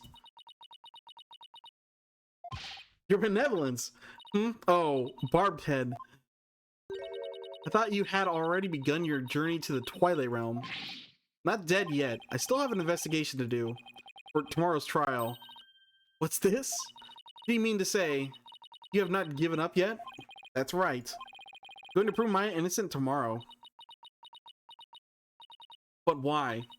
Why do you refuse to give up? I mean, I don't want to die. That's a pretty basic basic thing. I cannot fathom such obstinacy. Obstinacy. There you go. Obstinacy. Investigate all you want. That sounds obstinacy. Yeah, I think it's right. Investigate all you want. I care not. You really don't mind? Or aren't you worried that a lawyer backed into a corner by the DC Act might do something desperate like forge evidence? Like, yeah, it's a good point. What's this? If left unsupervised, I'd be free to do whatever I wanted, you know. I guess he's gonna get her along for permission. Okay, now to see if she takes the bait. Yes, I see your point. Barbed head. Yes? I know what happened yesterday. You perpetrated some sort of fraud or other misdeed while I was not watching. Huh? That explains why I misunderstood the voice of the High Priest's soul. Yes, of course, that is the only explanation. Pretty deluded there. Just trying to cheer her up. Now she thinks even less of me. Okay. Must not allow you to sully our sacred hall of justice with your misdeeds ever again. Before today, I will be monitoring your every move once more. I will not fail to spot your misdeeds this time. The moment I see anything out of the ordinary, I will send you straight to prison. And you, boy, do not throw your lot in with this foreign devil. But your benevolence... Okay, Albie, you don't need to worry about me. I'll be back before you know it. First, I should probably lighten my load a bit. Alright. Albie, you wouldn't mind holding some of this evidence for me? Of course not. I'm always glad to help. Unnecessary evidence? Unloaded into Albie. Let's take a quick look at that. May the Holy Mother's blessing be upon you. What's unnecessary? It's always magic how they determine what's unnecessary. Like, yeah, this is gonna be real important, I imagine. I mean, it is, but like, did not know that. Right, this is our Swiss Army knife. Autopsy report. Gonna be important for pointing out, hey, these spikes are really sharp. Oh, we never use this, so it makes sense. Yeah, right. Ooh, we got rid of that letter. Orders. Okay. The Holy Mother's be upon you. Holy Mother's blessing be upon you. Now then, the scene of the crime is the logical place to start. If I recall correctly, the body was found at the Plaza of Devotion. Are they going to even address like how it was killed while Maya was under arrest? Oh, right. We don't want to talk to you. Did you have different dialogue? It's been another day. Got my badge. What is that badge you bear? Oh no, it's a sunflower. All right, same one. All right. Actually, do I have anything else interesting? Ooh, let's show her this. This is one of kind. She was interested in this from talking to her yesterday. Do not flaunt that strap before me. You know, I get the feeling you really want this for yourself, your benevolence. you nincompoop, you know not of what you speak. I desired it so dearly that I had all of our retainers dispatch multiple postcards for it. All right, then. It seems really want was an understatement. I don't think we're gonna get anything else besides that. All right. Positive devotion. Oh wow, he died in the praying position. He was hardcore. Positive devotion. Looks like the police already finished their investigation. I think someone would be killed here. Police devoted to prayer. Yeah, we were here yesterday. While Maya was arrested, he was here. I'm not getting the timeline mixed up, right? Body outline and flowers. Did someone leave them here in memory of the deceased? There's something different about the prayer flags today. There. I mean, I guess, yeah, this purple one. Well, it could be pink, too. In between purple and pink. As the high priest disciple, acolyte zealot was utterly devoted to his training. Something aside, when I've watched other people play games, I also often notice they point out colors, and it's like very odd choice. Like this is red. I wish there was like an orange here. It's most often with orange. People say an orange is red. I know people, you know, that whole dress thing happened, and people see colors differently. But it's always curious when it comes up. So I just need to clarify. Yeah, it is. Actually, now that I look at it, it's really in between purple and pink. I don't know what it looks like for anyone else, but that's what I see. The high priest disciple, acolyte zealot, was utterly devoted to his training. First, the high priest, now his devoted disciple. Maya Fey will pay for this. I keep trying to tell you, Maya has nothing to do with any of this. And you can prove this. How? What do you think I'm doing here? Gathering dirt or dust for the trial? You and your smart mouth, this is precisely why you and your loyally ilk are so reviled. Hey, Mr. Wright. Oh, it's Emma? Yeah, there we go. Emma! It's that detective from your country again. Eep! It's the princess! You seem displeased that I am here. Oh, no. Don't be silly. Means we can't do some serious investigating with you here. By what you mean, dusting and spraying everything. That's right, I'm so sorry about what happened to Maya. Not your fault, Emma. You were just doing your job. And if I had just done mine, to right, but it's no use crying over spilled milk. Would you mind telling me what you know about the murder? No crying over that death sentence. It's do or die in court tomorrow, and I mean that literally. There you go, Phoenix. Gladly, I'll help in any way I can. Remember, I have my eyes on the both of you, so see to it that you commit no misdeeds. Sure. Of course not. You're talking to a professional here. Well, tell me what happened. Let's see, how about we starting with an overview of what happened? Sure. Victim, Pure Zealot. Zealot. He was it's a double pun. Acolyte Zealot, but then also a lot. Nice, it's attorney. He was a high priest disciple. His body was discovered around noon today, right after the rite wrapped up. So during the high priest murder trial. That's right. Apparently he had been here praying since the day before the rite even started. Talk about serious devotion. Yeah, I barely lasted a few minutes. This is a picture of Mr. Zealot's body. Man, wicked.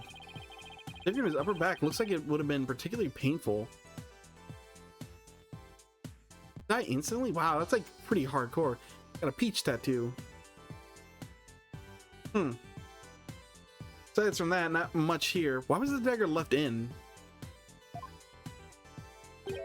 Is that a tattoo on the back of his neck? Peach shaped. Maybe it was a picture of a butt and he got the leaves added later. Everyone started leaving when the praying was finally done. The victim remained bent over in prayer, and when they went over to check on him, discovered he was dead, right? Had he been dead for like a long time? Because like all these people were just playing for multiple days straight, right? Was he killed ahead of time? Whatever. We'll deal with that as the evidence comes. Crime photo zealot added to the court record. I mean, we'll go to the autopsy report, right? Stated time of death is May 9th, sometime between, okay, right on the right and discovery of the high priest's body. But probably not. In other words, we believe the crime took place during the purification rite. The murder weapon was the same ceremonial dagger that killed the high. Wait, what? During the rite? Killed the high priest. The prosecution believes Mike came down the stairs after killing the high priest and then stabbed Mr. Zealot with the same dagger. Circumstantial evidence does point to Maya, but what about the cause of death? He apparently died instantly from the dagger that was thrust into his upper back. The autopsy report. Wait, what am I getting confused here? About the timeline. Estimated time of death, you say? How can you know such a thing? Oh, well, they're pointing it out. When did all this happen? 10 a.m., 4 a.m., 5 a.m. What about dagger? The same used to kill hybrid. So 10 a.m., 4 to 5 a.m. And this guy, the same day. Wait. Like, wasn't he alive when we came back here? And like, he didn't have a dagger in him. Man. I'll have to double check. I don't think this area was empty, was it? No, they were staying for another day of prey. I'm confused. Sweet time of death. How can you know such a thing? I want to know.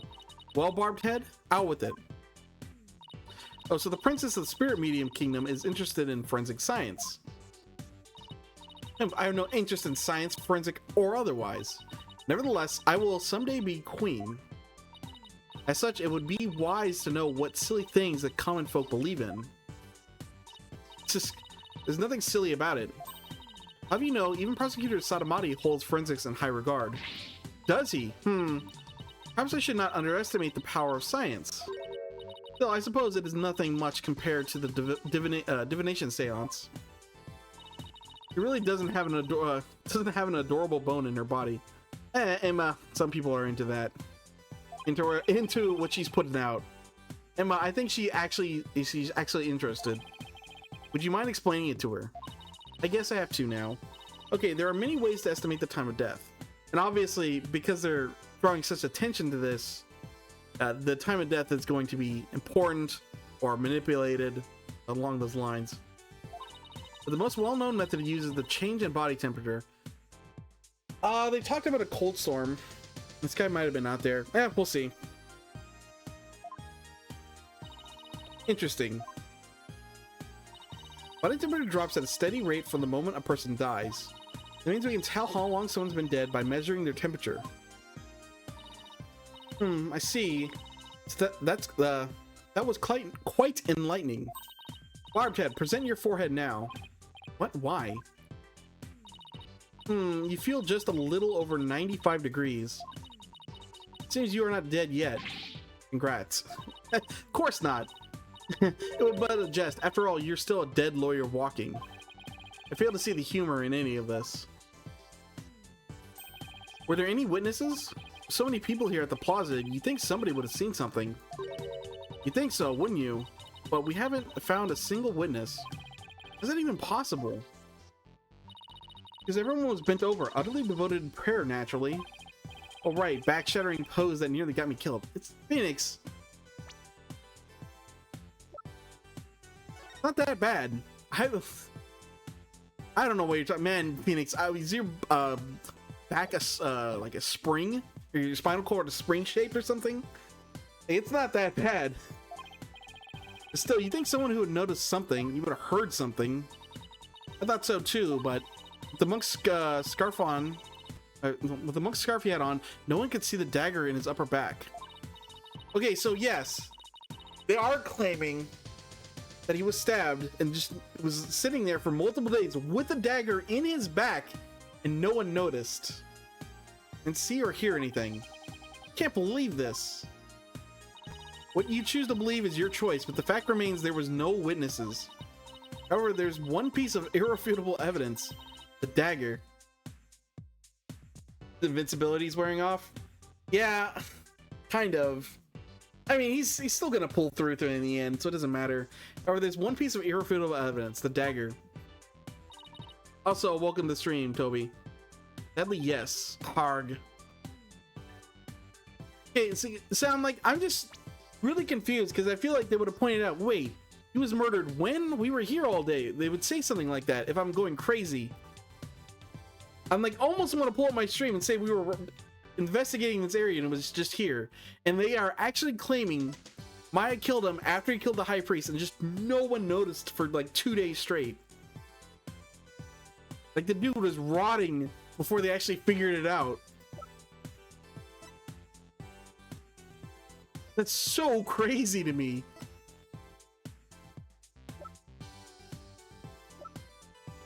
The worst police force I've ever seen in my life, man.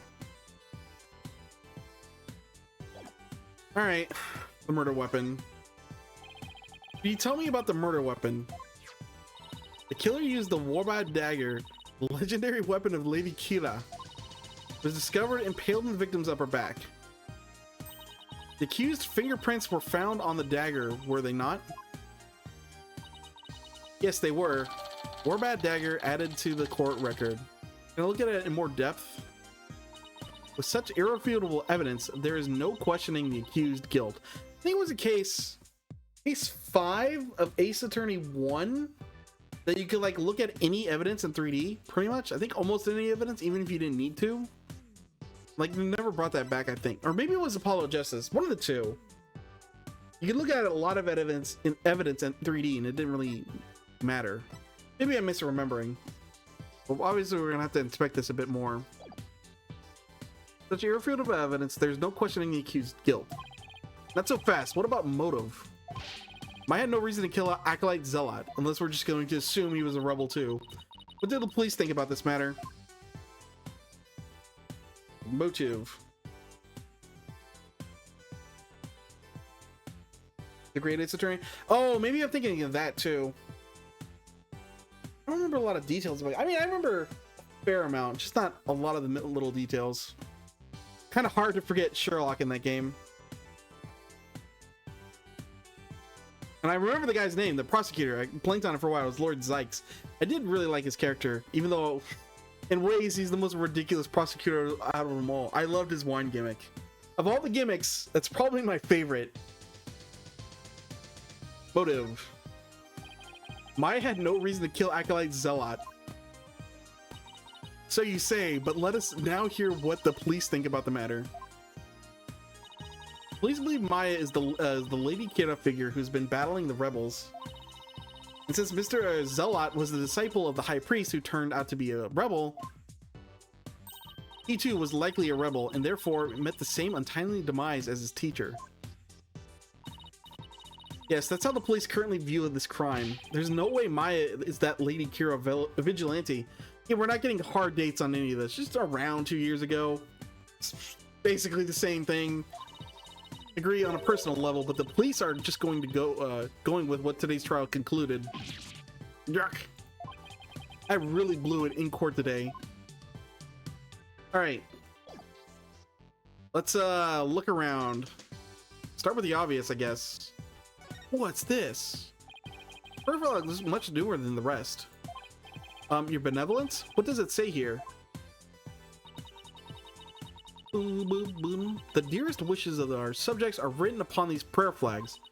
Reading the prayers of others is considered rude. But if you must know, it says, at the usual spot, bring grub, the key too. Hey, that is one of the more direct and practical prayers I've ever seen. I wonder if it's even a prayer. Does not sound like it. Plaza of Devotion has some writing on it. Any more to that? Sometimes when they add stuff to the core record, there's additional details. Bring grub. Key 2. Grub could be, let's see, food or a rookie of some kind. We'll figure it out. Alright. Flowers. Are these flowers left here in memory of the Acolyte Zealot? What are they called? That's an assumption, Phoenix, by the way. They're known as Nad Manda, and they are given to express sorrow when life is lost. Seems offering flowers in the memory of the dead is a universal practice. Clearly, these aren't just incidental. Adding to the court record. Alright, dude. No, did they wipe out the blood? Or is there no blood? The Acolyte Zealot died bent over in prayer. There's no trace of blood on the ground, though. Yeah, that's odd. Especially from this pose. Yeah, it would be going down, around. It would be dripping all over the place. The fact that there's so little bleeding could mean it was a single stab to a vital point. Or that, I guess. Not that it would have been very difficult, considering the position he was in. Oh, wow. None of that's added to evidence, too, huh? Gate? Kind of looked at all this yesterday. I think I would witness a lawyer being allowed to pass through this sacred gate. Yeah, well, I wouldn't unless I had to. Those stairs were brutal to climb. Phoenix, go to the gym when you get back home. What's this? Do you even know how many monks would give their lives to pass through that gate? Be thankful for the great honor you've been afforded. I mean, those are some serious stairs, but man, Phoenix. Everything points to being really out of shape. Yes, your benevolence. Huh. Is that really it? With the rug? Acolyte Zealot was killed in in the prayer pose, with his head bent over like that. The last thing he saw must have been this rug. It is a prayer rug woven by the devout monks. May the Holy Mother's blessing be upon his departed soul. Strange that there are no bloodstains, though. Perhaps it was so cold his blood froze, or perhaps it was absorbed by his vestment. It is pretty cold. Maybe the blood really did freeze inside his body. Okay. That message on the prayer flag seems a little weird, but I've seen everything there is to see around here. You have not found or heard of anything in particular worth. Are you ready to give up? Oh my god, we just started. No, I'm not calling it quits yet. Does it look like you have any hope of winning, Mr. Wright? Emma. Can't really say at this point. All I know is I have to keep investigating. What are you two sneaks up to? I would advise you to get back to work if you're done here, detective. Otherwise, I will report you to the prosecutor, Sadamati, for dereliction of duty. I'm going. Give me the luminol. I'll see you later, Mr. Wright. And good luck. Should really pay a visit to everyone in every place connected with this case. Looking around, can we go back up to the inner sanctum? Take another look around here, I guess. Not sure what would change, but we have new information. Maybe something did change, and that's going to be evidence in of itself. Don't know why it would, but maybe it did. Oh, probably not. Unless you get that right at the bottom of the screen when you come to near. Typically, there's nothing different. Never hurts to take another look, and yeah, Phoenix is stating it. Oh well, I'm not gonna bother. I had to check just in case. Oh, then go harass the wife again. Although, even though I'm thinking she's gonna end up being the killer now, I don't have any reason to harass her really. Maya's not gonna have any new information though. Go to the bazaar, I guess? No, not here either. Talk to Maya before I go to the... Nope, not here either. Okay, well. High Priest's house. We don't have a practical reason to be here, but we're here. Well, I guess we can inquire more into whether the monk was a rebel, I guess. Ooh, that's a new photo too. Hello, I'm sorry to bother you again, but... Oh, it's you. Barbed head. You're not contemplating casting suspicion upon Lady Believe, are you? She lost her beloved husband, and now Acolyte Zealot was like a son to her. Of course I'm not. So, she was close to both victims. Oh, this is Just realized I saw this picture yesterday. I didn't know what it was, but no, it's a picture of the guy, isn't it? I think we can check the court record. Yeah, it looks like it is. The Perde Zealot. Since she was close to both victims, I wanted to hear what she has to say. I forgot. Yeah, they were connected. I didn't remember that, so now it's relevant.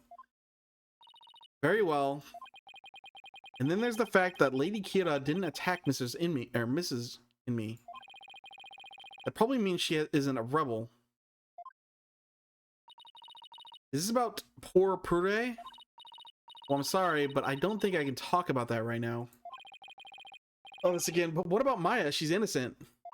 Maya, I heard she was found guilty. Well, yeah, ignore that. She's totally innocent, even though she was found guilty. First, my dear husband, now Pure. There's in me. You don't really believe that Maya is the killer, do you? I don't know. But that was the verdict. So what else can I believe? What am I to do? The verdict was already reached in your husband's case. But the truth of the matter is yet to be found. How can you be so sure? Because I believe that Maya is innocent. That is all I have right now. My faith in her. So please, help me understand what happened. So you're defending her based solely on faith? Even though you'll be punished for abetting the accused? That's right. Alright then. Your faith has moved me. I will tell you what I can. Are you sure about this, Lady Belieb? My lovely wife is also a devout follower of Quranism. As such, she's not one to make light of another's faith. But if I find that you have lied about your faith in Maya Fey's innocence, I shall curse your entire family and all your disciples for the next 8 generations. Hey, leave Athena and Apollo alone, buddy. Whoop. Sudden cut. Anything we want to present here? I don't think so. Let's talk to her first. There's a suspicion about the flowers. We'll see. Well, actually, look at this first. This wasn't not here yesterday. And the orb's gone too, now that I notice. Photo of the High Priest, his wife, Acolyte Zealot, and Maya. Oh god, here's this thing. Oh, she's the... Maya talked about the fan. It's her. Since Maya's in it. Must have been taken the day before the rite. I should ask Miss Inme about it. You can see the orb and the photo in the background. Family photo out of the court record. Oh, that's a different photo than... Oh my god. I think this would be their final family photo. Look at that again. Yeah, this is a different photo than there's now. Not the picture of this guy. There's the orb that disappeared. This... kind of it, though. To think that this will be their final family photo. That no good Maya Fey has some nerve. I mean, here she is posing with the 2 men who she would soon kill. Beg to differ. I see the photo as proof that she didn't kill them. Humph. The smile of hers does not fool me. I sense a deep and abiding malice behind it. I'll prove Maya's smile is the real deal. Other than that, I don't think there's anything else that's changed around here. Get some new dialogue for old stuff, it looks like, at least. Yeah, we met these 2. Pictures of the queen and her husband, the justice minister of Quranism. Yes, my mother and my father. What do you think? Do they not possess an awe-inspiring air? Oh, terrifying is more the word I would use. Well, yes, they are very awe-inspiring. Grow a spine, Phoenix. At least untwist it. Barbed head, it appears you are quite fond of rummaging through the garbage. Actually, just go back to your old outfit, Phoenix. You used to be a lot more confident in it. Or getting rid of the lawyer's badge. Maybe you're better without it, honestly. I just thought there might be some other important pieces of evidence in here. Oh, is that right? Look, I'm not doing this for fun, really. Doesn't look like there's anything else of interest in there. All right. Yeah, I think that's it. Hooray, Zealot. You don't act like Zalot end up living here as your husband's disciple. Yeah, he's just being in lots of random people. I guess he can be a nice guy. About 2 years ago, while my husband was at a spiritual retreat in the mountains, he came across Puree collapsed on the ground. That's when he brought him here. You were always one to help those in need, weren't you, dear?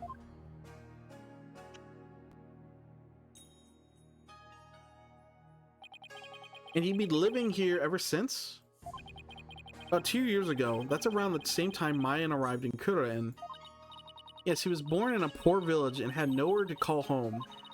My husband felt pity for the boy, so he took him in as his disciple. Not only as his disciple, he was like a member of our family too. I see. This is where Acolyte Zealot lived. There might be something I could learn about him lying around here. We already figured that out.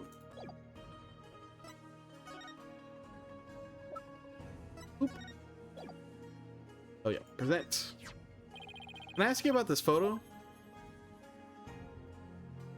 It was taken during the Feast of Blessings, the day before the rite was held. Feast of Blessings? Would you mind telling me a little more about it? Ooh, brought us straight here. That's nice. This photo was taken during the Feast of Blessings. The Feast of Blessings? Yes, it was forbidden to eat during the days of the rite, so the day before it's performed, Ringdoiges is a full gingil, an herb known for strengthening the body and mind. You love the gingil-based dishes I make, didn't you, dear?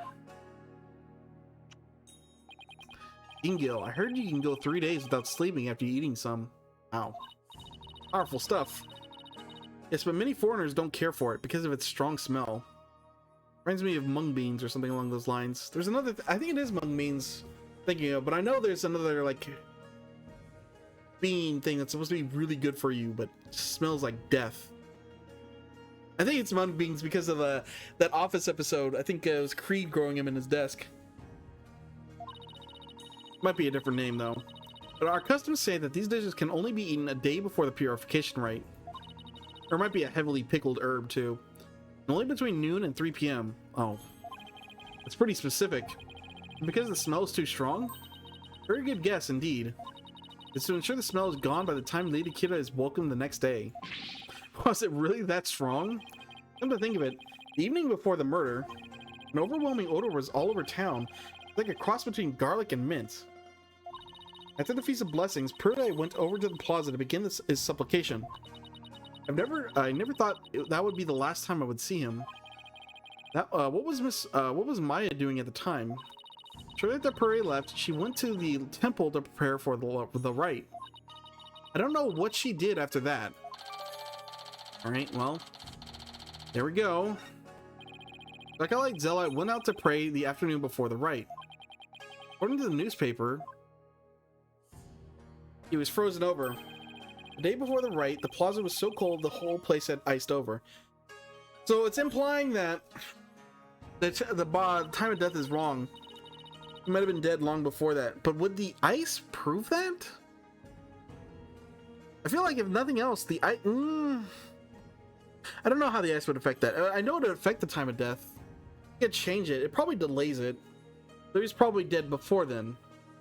Roy's always prayed a lot, far more than anyone else I've ever known. He was a devout young man whose faith was twice as strong as others. I don't know why, but that's kind of intimidating to me. I thought I'd made some progress by now, but I haven't come across any particularly insightful information. Even here, I seem disappointed. Simi, is there anything else you could do? You could tell me? Forgive me, but if I keep thinking about those two any longer... Barbed head. Yes, I understand. Thank you for your help. I'm sorry to have troubled you. We have paid a visit to all of the people and places connected with this case. Yeah, we have. I think it's about time you prepared yourself for the inevitable, don't you? It's a short investigation day if that's the case.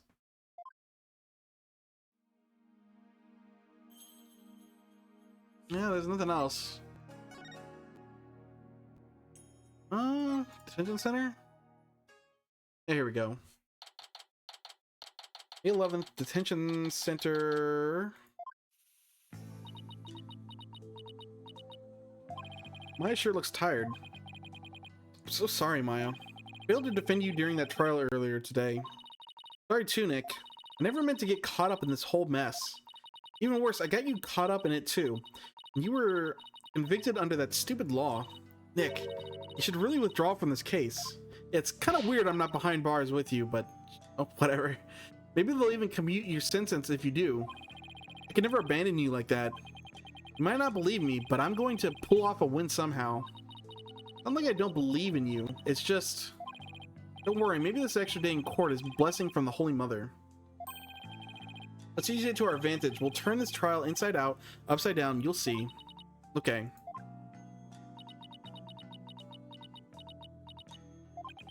You're awfully quiet, your benevolence. Just call her princess. Don't give her the ego boost from benevolence. It's only a matter of time until your executions are carried out. I simply thought I would allow you to a good talk before you depart from this world. Sorry, but we're not giving up yet, and we won't till the bitter end. There's no need to put on a brave face. Your fates were sealed with today's verdict. We're not a Maya Fey. Twilight Realm will cleanse the taint from that neophyte's practitioner's soul. And perhaps the Holy Mother may finally forgive her. Also, Maya, can you spirit channel the dead and like clear this up real quick? That'd also be an option to us. Like, it's better than dying. Wait, was that our attempt at comforting me? Barbed head, further resistance shall come to naught. Stop your desperate struggle. Accept the judgment that has been placed upon or passed upon you.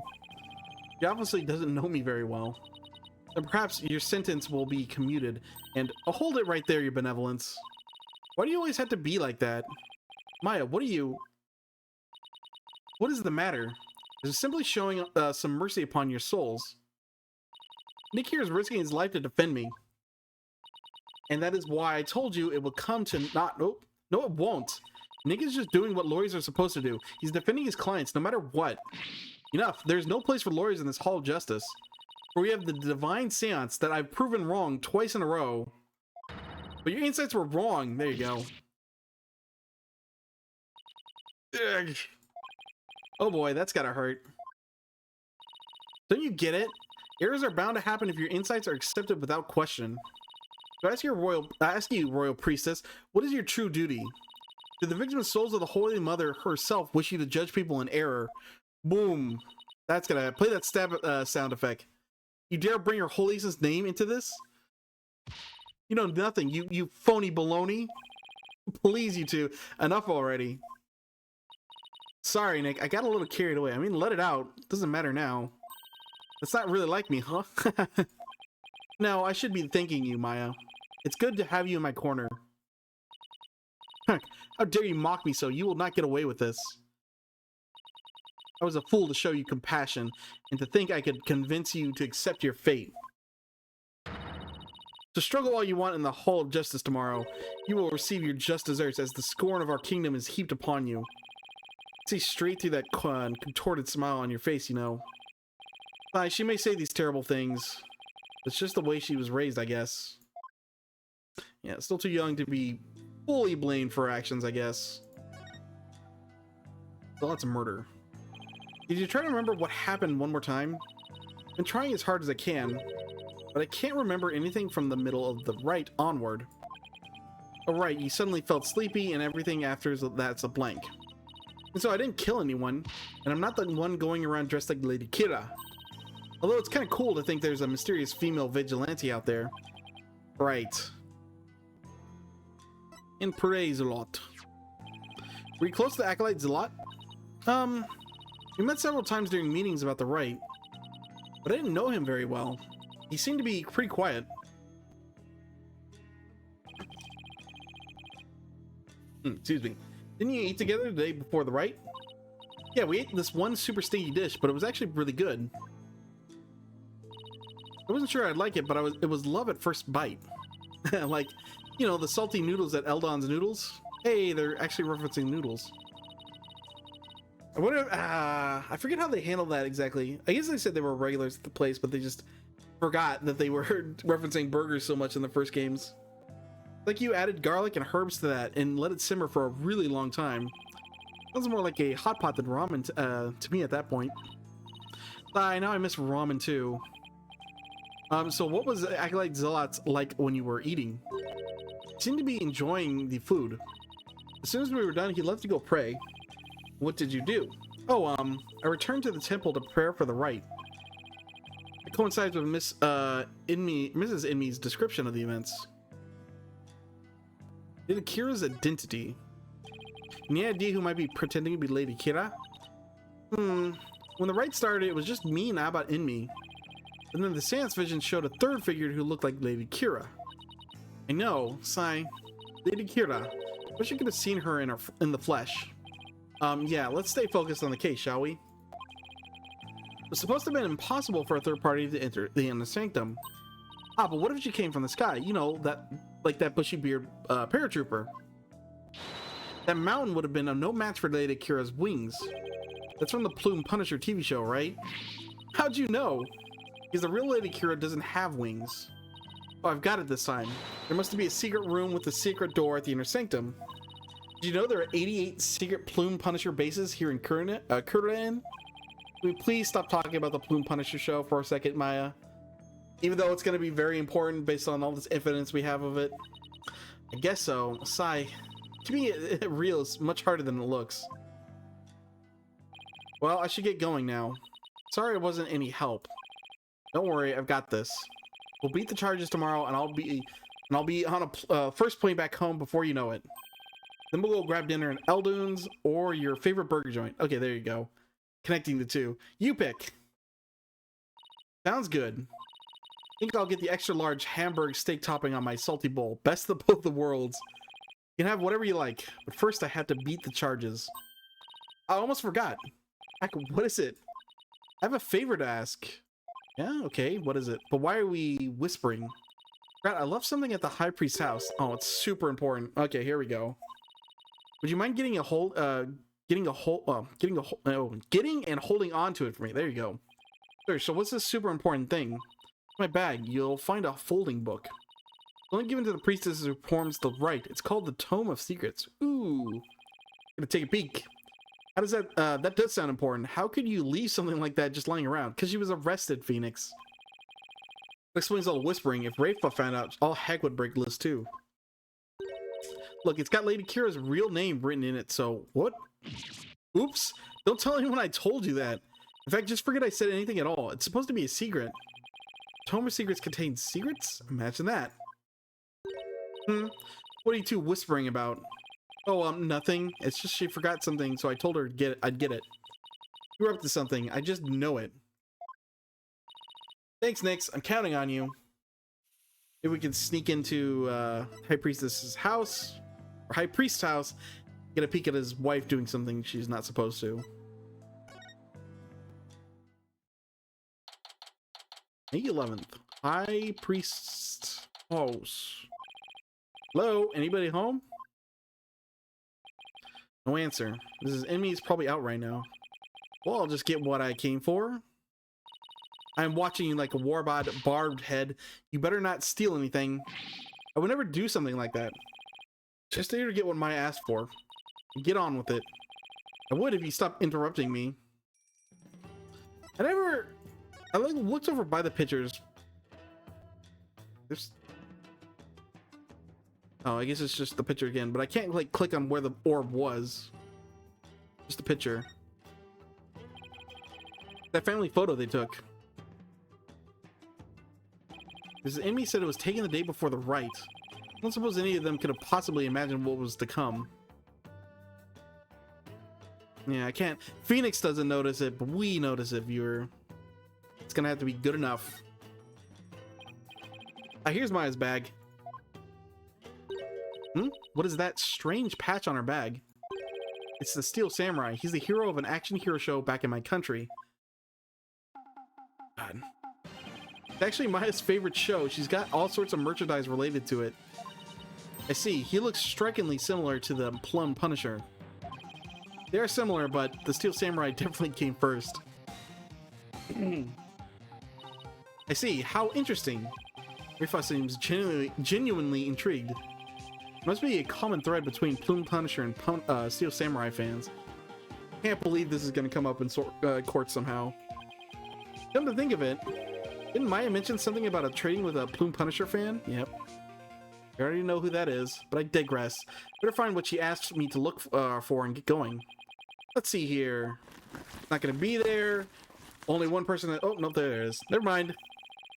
That must be this tome of secrets that Maya was talking about. If it was missing, we could point the finger at the wife, but it's there. Oh well. Well, Barbed Head, are you finished now? Hold on a second. The string around it's coming undone. Whoops. Total on accident. Oh. Ah, you fool! Do not lay eyes upon it. Put it away quickly before we go blind. What's it say? Relax, my hand just slipped. Yeah. Big wink there, Phoenix. This is the Tome of Secrets. Are you trying to get us cursed? I mean, I imagine in-game technically Phoenix is not doing it, but this is what I'd be doing. Lady Kira is liable to swoop down and gouge our eyes out. Oh right, this book is related to Lady Kira, isn't it? Your benevolence, would you mind if I asked you some questions? Humph. We get anything out of that? I don't think we got anything. Actually, no, we did. Look at it. Risa's acting Lady Kira's representative must know her name. The name is... Oh. Oh my god. Imsan, that's the... Oh my god, what was his name? What was the fake name? Can't look at can't look at core record. Was it anonymous? Imus. Is that the same thing as the same fakeness? No, Imsan. It's different. Not anonymous. Speaking his name, this name is unforgivable. Lock this knowledge deep in your heart and devote yourself to prayer. We get the picture. We're gonna use for reference, I guess. It is the curved dagger. Did we look at the newspaper photograph yet? No. I swear it's a straight dagger, but maybe it doesn't matter. All right, let's talk. Actually, wait. Before we do that, present. Hey, look at this. You fool! Why did you put the Tome of Secrets before me? What's the big deal? Stay back. Come no closer. Hey, this thing's actually pretty useful. Looky here, you benevolence. It's the Tome of Secrets. If you do not desist this instant, I shall have you put to death for the crime of blasphemy. Sorry. Looks like could kill. I'd already be dead. Yeah, we're already good, Phoenix. We're on death row. Doesn't matter. Harass this girl to your heart's content. I was gonna ask her about some of this other stuff. I'm up for your thoughts? No. Maybe not. Maybe she doesn't have much to say.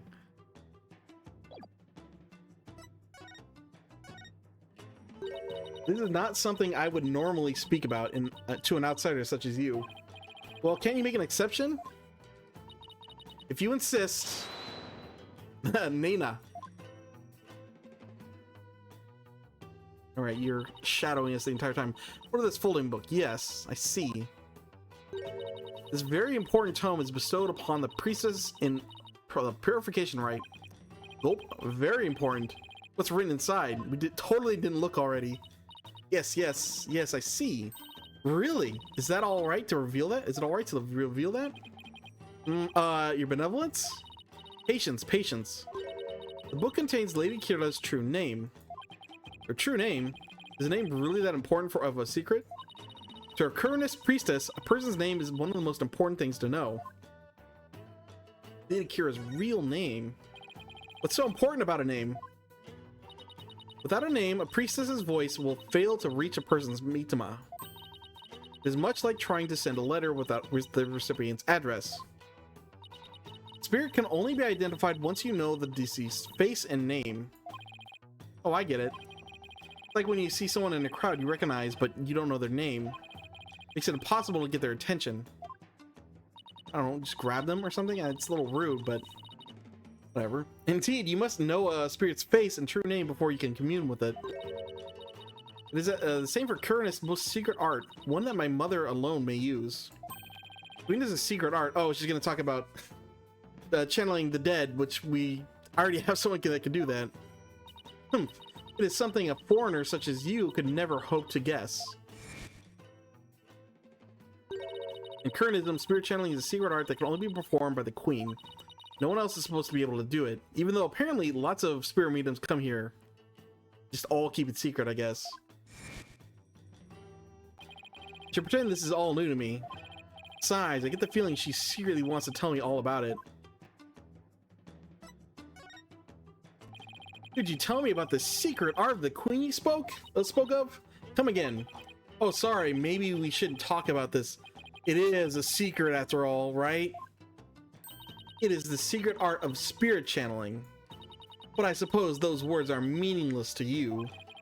I'm just surprised how willing you are to tell me about it. A third-rate lawyer cannot channel spirits simply by learning of the technique.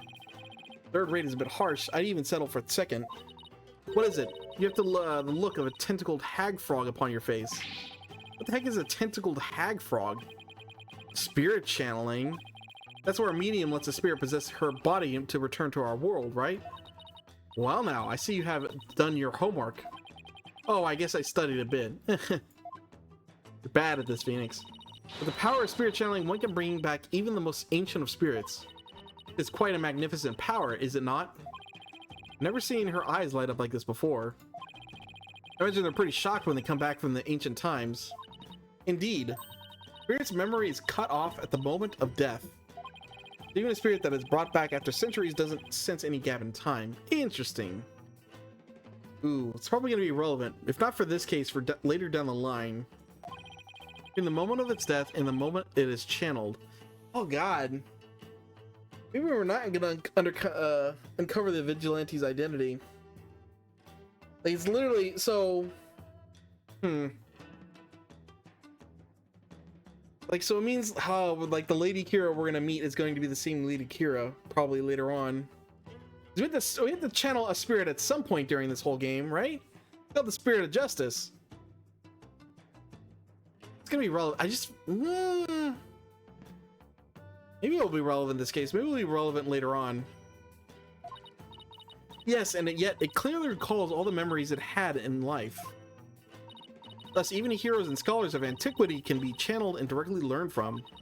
Our queens have also used this power to help the rulers of neighboring lands seek counsel. That is why we've never been invaded and how we have maintained our unique culture. The spirit channeling is a really effective tool for international politics. It is indeed. That is why only those with the power to channel spirits may rule our kingdom. Weird. The original games, like, spirit channeling was such this weird thing, like no one really thought it was real. Now we have an entire country that basically bases all its power in it. And like, police have used it, whatever. Making it up as they go. But of late, there has been an endless influx of illegal immigrants from neighboring lands. Fools come seeking the same great power as my mother. Illegal immigrants? Suddenly got very topical. It's becoming quite a problem. Some have lost their way in life and look to Kurnism for their salvation. Among them are also those of dubious nature, who have been driven from their own lands. Dubious nature, driven from their own lands. Gaspin Pain definitely fit that bill. But they sure weren't treating him like an illegal alien. Can you channel spirits, your benevolence? I am but the royal priestess. There is still much that I must learn. As of now, the divination seance takes me to the very limit of my ability. You can't. Which means you lost to Pearly, who I don't even remember how young she was when we first met her. She might have been like 6 years old or something. And she could channel spirits. Her spiritual power doesn't measure up to Maya's. You were just mocking me in your mind, weren't you? Don't be ridiculous. It's written all over your face, you impudent nincompoop. The divination seance was once the most important roles fulfilled by the queen. Phoenix, How did you win cards in a back room for 7 years if people can read you this easily? I swear, man, that badge, it does not suit you. Oh, that is why my mother taught me when I was little. If the queen can perform the dance of devotion, that'd be a sight to see. Someday I will be powerful priestess and queen just like my mother. The divination seance is a vital part of my training to prepare me for that day. Forgive my ignorance, your benevolence.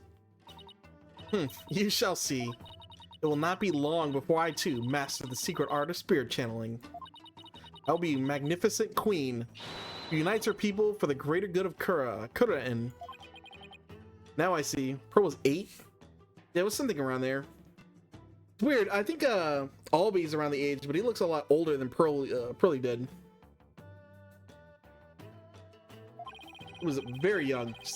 Oh, it was important. Spirit channeling is something she really aspires to.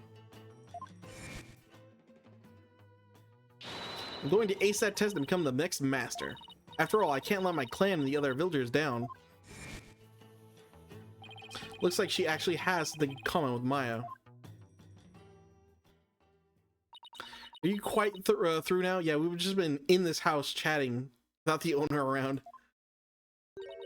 There are more important things to do than stand here and talk about spirit channeling. That's true. It doesn't have anything to do with this case as far as I can tell. I guess a logical point to bring up is, hey, why don't we do spirit channeling for all these trials? Why get the boring or like worst thing, the seance divination seance, when that gives us an incomplete picture when we can just ask the spirit directly, but they're just say, oh, the queen has better things to do. Something along those lines. Or does it? If the queen is a spirit medium, okay, just ask what I just asked about. You suggest that my mother was channeling Lady Kira? I guess she saw that one coming. Lawyers are indeed a witless breed. On the day of the rite, my mother was engaged in other duties at the palace. Oh, not quite, I guess. Not quite what I was getting at. Of course. My mother is a very busy woman, and the idea itself is preposterous. Do you truly believe the Queen of Kurain would personally battle the insurgents? This is precisely what makes you third rate. I mean, it'd be pretty cool if she did. Ark.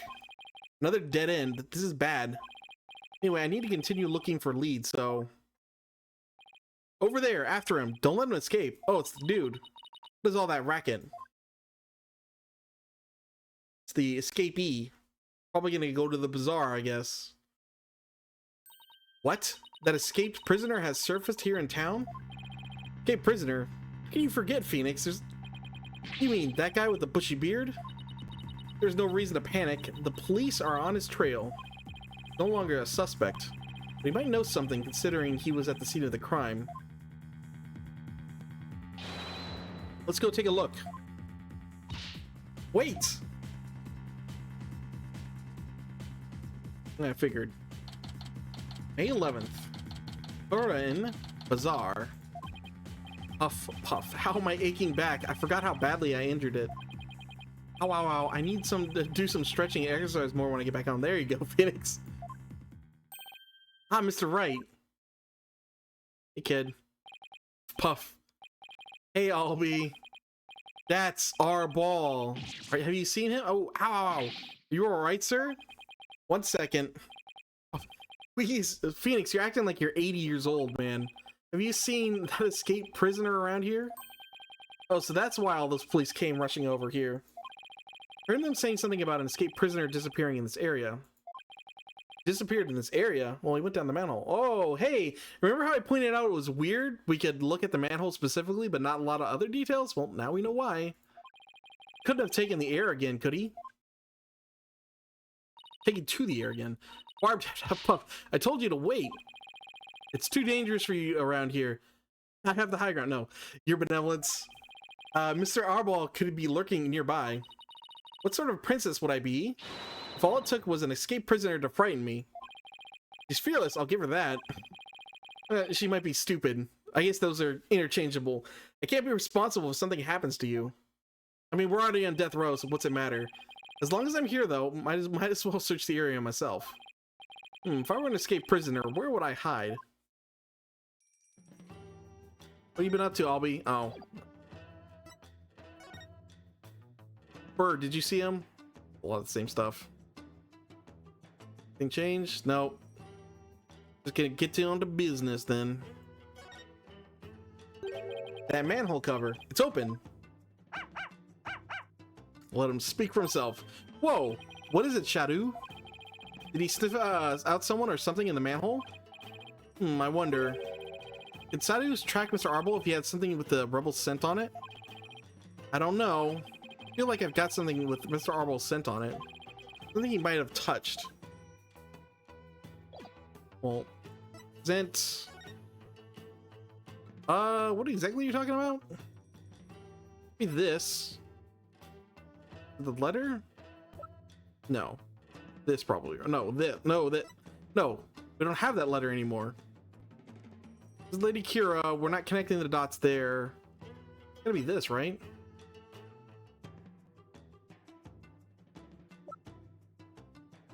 Yeah. Here, Shadow. How about this? We haven't, like, directly confirmed this is with the rebels. It's just kind of a suspicion that it might be. But I guess we're doing that now. I hope it works. I think you picked up a scent.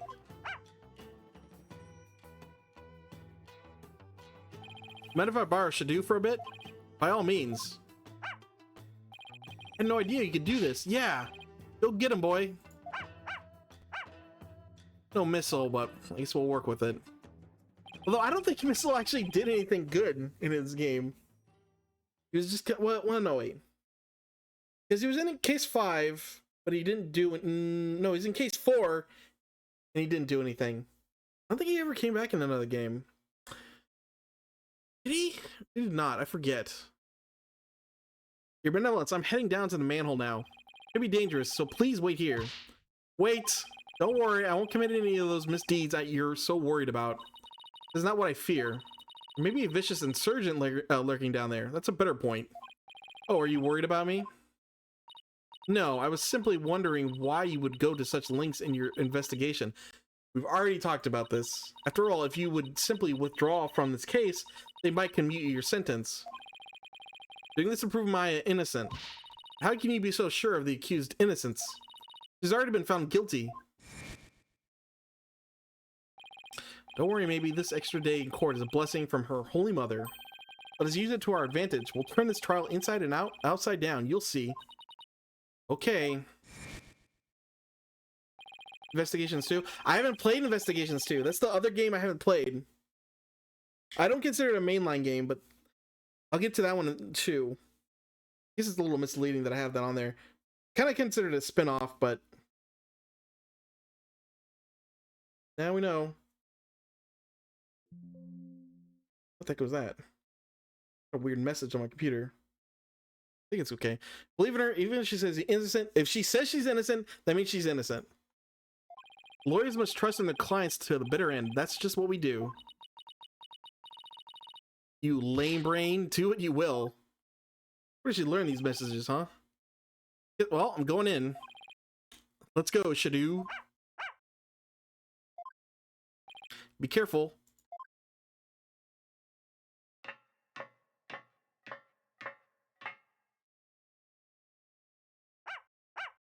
I think, like, I didn't play Investigation 2 obviously because it didn't have a translation for a while, but I imagine Capcom's gonna do a release of it at some point. Like they have that Investigations collection to put out if they want to.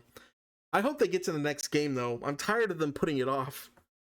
If they do Investigations, they're out of stuff they can do though, and then we have to get a new game. But we'll see then. Wait, come back here. It's pitch black down here. I can't see a thing. Wham! Harg! Yeah, I hope it does. Like, they've done all the other games, so might as well at this point. But just, like, also confirm a new game at some point, too. Ow, wow. Oh, we're gonna meet Dirk? What happened? Went down into the manhole and then... Oh, he finally came too. Hey, it's the dude. You look a little nicer than your portrait, but I don't know. Oh, you finally came too. Ah, I don't remember that face anywhere.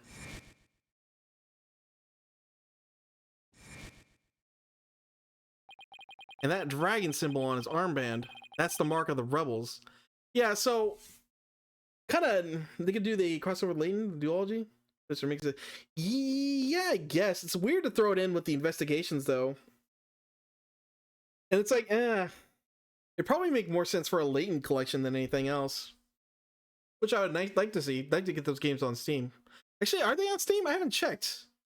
Those are one of those like games I'm kind of interested in, but it's so far on the back burner.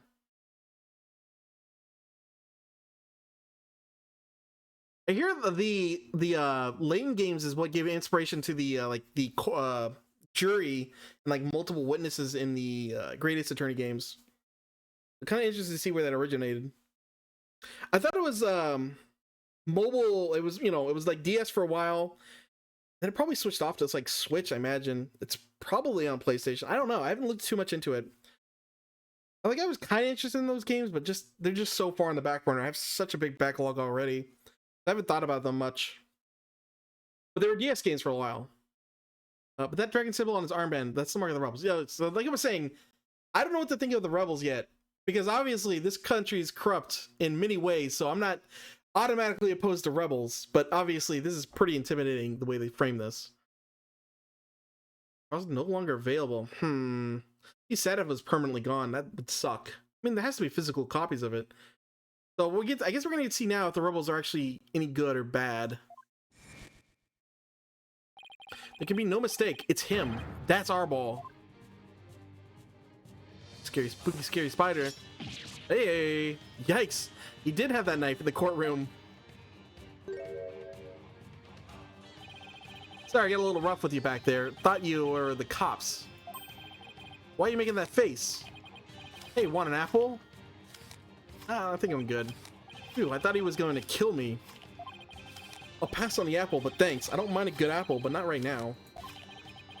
What's this? What is this place? Looks like a hideout.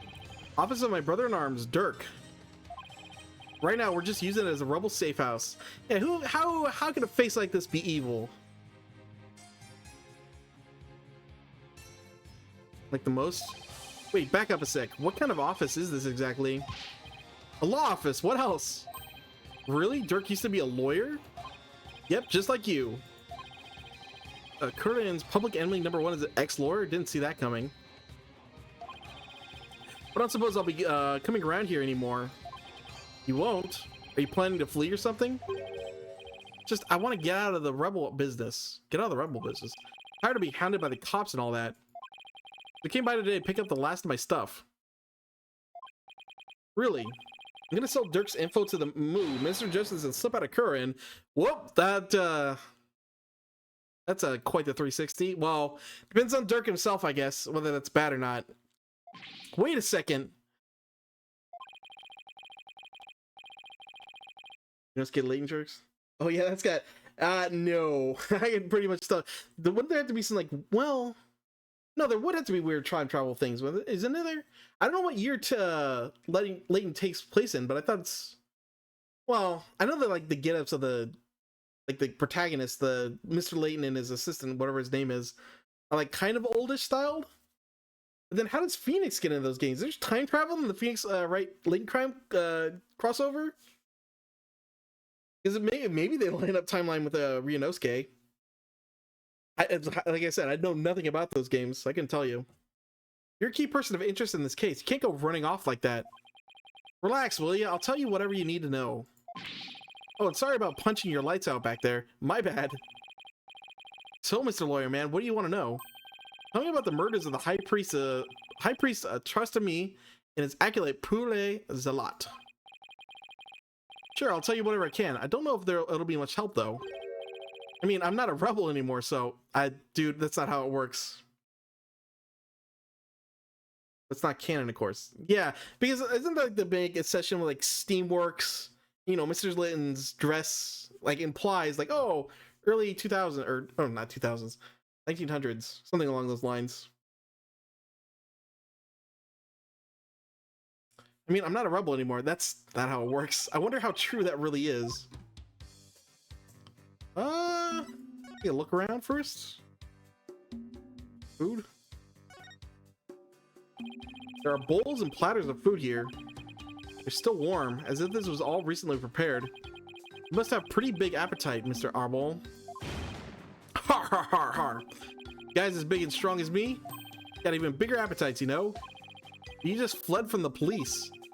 I don't know how you could eat this much after all that excitement. Stress eater, man. Axe, sorry if I offended you. But first, let's start with an appetizer. Nice. Where's he getting all those apples from? Want to join me, Solaro Man? Got plenty of sewer lizards too. Oh, gross. Thanks, but I already ate. Did you, Phoenix? What did you eat? I mean, the meat looks pretty good. I wouldn't mind a slice of that. It's his book. Is this a law book? Dragon Mark has been branded on the cover. That's Dirk's law book. Really? The leader of the rebels? That's that Dirk? Yeah, that's what I figured. I know they showed a trailer for that. I forget like when that was coming out or what. I think they just announced they were working on it. I don't know if we got a date yet. Maybe we'll get a date at that direct later today. There is a PlayStation Direct at 2 a.m. or not 2 a.m. 2 p.m. that I'd like to see. We typically wrap up stream around then. We might stick around for that. Mark of the Dragon is the emblem of the rebellion. And the pages in this one are section really dirty. And the pages in this one section are really dirty. Must be the section of the Defense Culpability Act. Although, I don't think you announced a latent game on the PlayStation Direct. That sounds way more like a Nintendo thing. Oh. You must have done a ton of research on the Defense Culpability Act. Practically wore out the entire section. Yeah, that spider. Come on, Phoenix. Oh, am I getting it? Or, no, I think I was getting the coat. Any other food? Alright, let's look at his coat. Is that coat yours, Mr. Arbol? Nah, it belongs to the rebel leader, Dirk. Haven't you seen that concept art we throw in front of your eyes every time we talk about him? It's pretty impressive. I like the color, too. Want to try it on? Really? You're sure it's okay? Of course, but it will look great on you. Well then, don't mind if I do. It smells like all moldy. Ha ha ha! Can't believe you fell for it. Ha ha! That thing's been hanging there forever. Note to self, don't trust this guy ever again.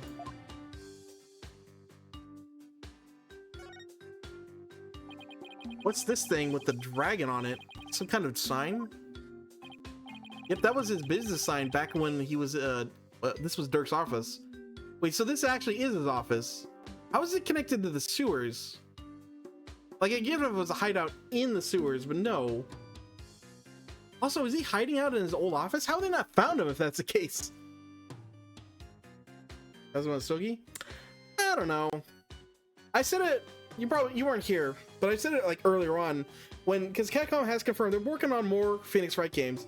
I kind of would like to see a new lawyer focus, except them actually do it, because I feel like Apollo kind of got robbed in his own game. Like Phoenix kind of steals the spotlight in Apollo's own game, which is kind of sad. I kind of would like a actual new fresh start with a lawyer. But I knew that won't be popular either. Kind of want to use that Phoenix Wright. He can be in the game, I guess. Just don't let him take it over again. Yep, that was his business sign back when this was Dirk's office. He used to be a lawyer, right? That he was, but it was really a long time ago. This place has seen better days, that's for sure. Well, I hope that he can put his sign back up someday. I wouldn't hold my breath. Can't click on this spider though. It's got some muffins in the ceiling. There's some lizards. What are these hanging here? Lizards?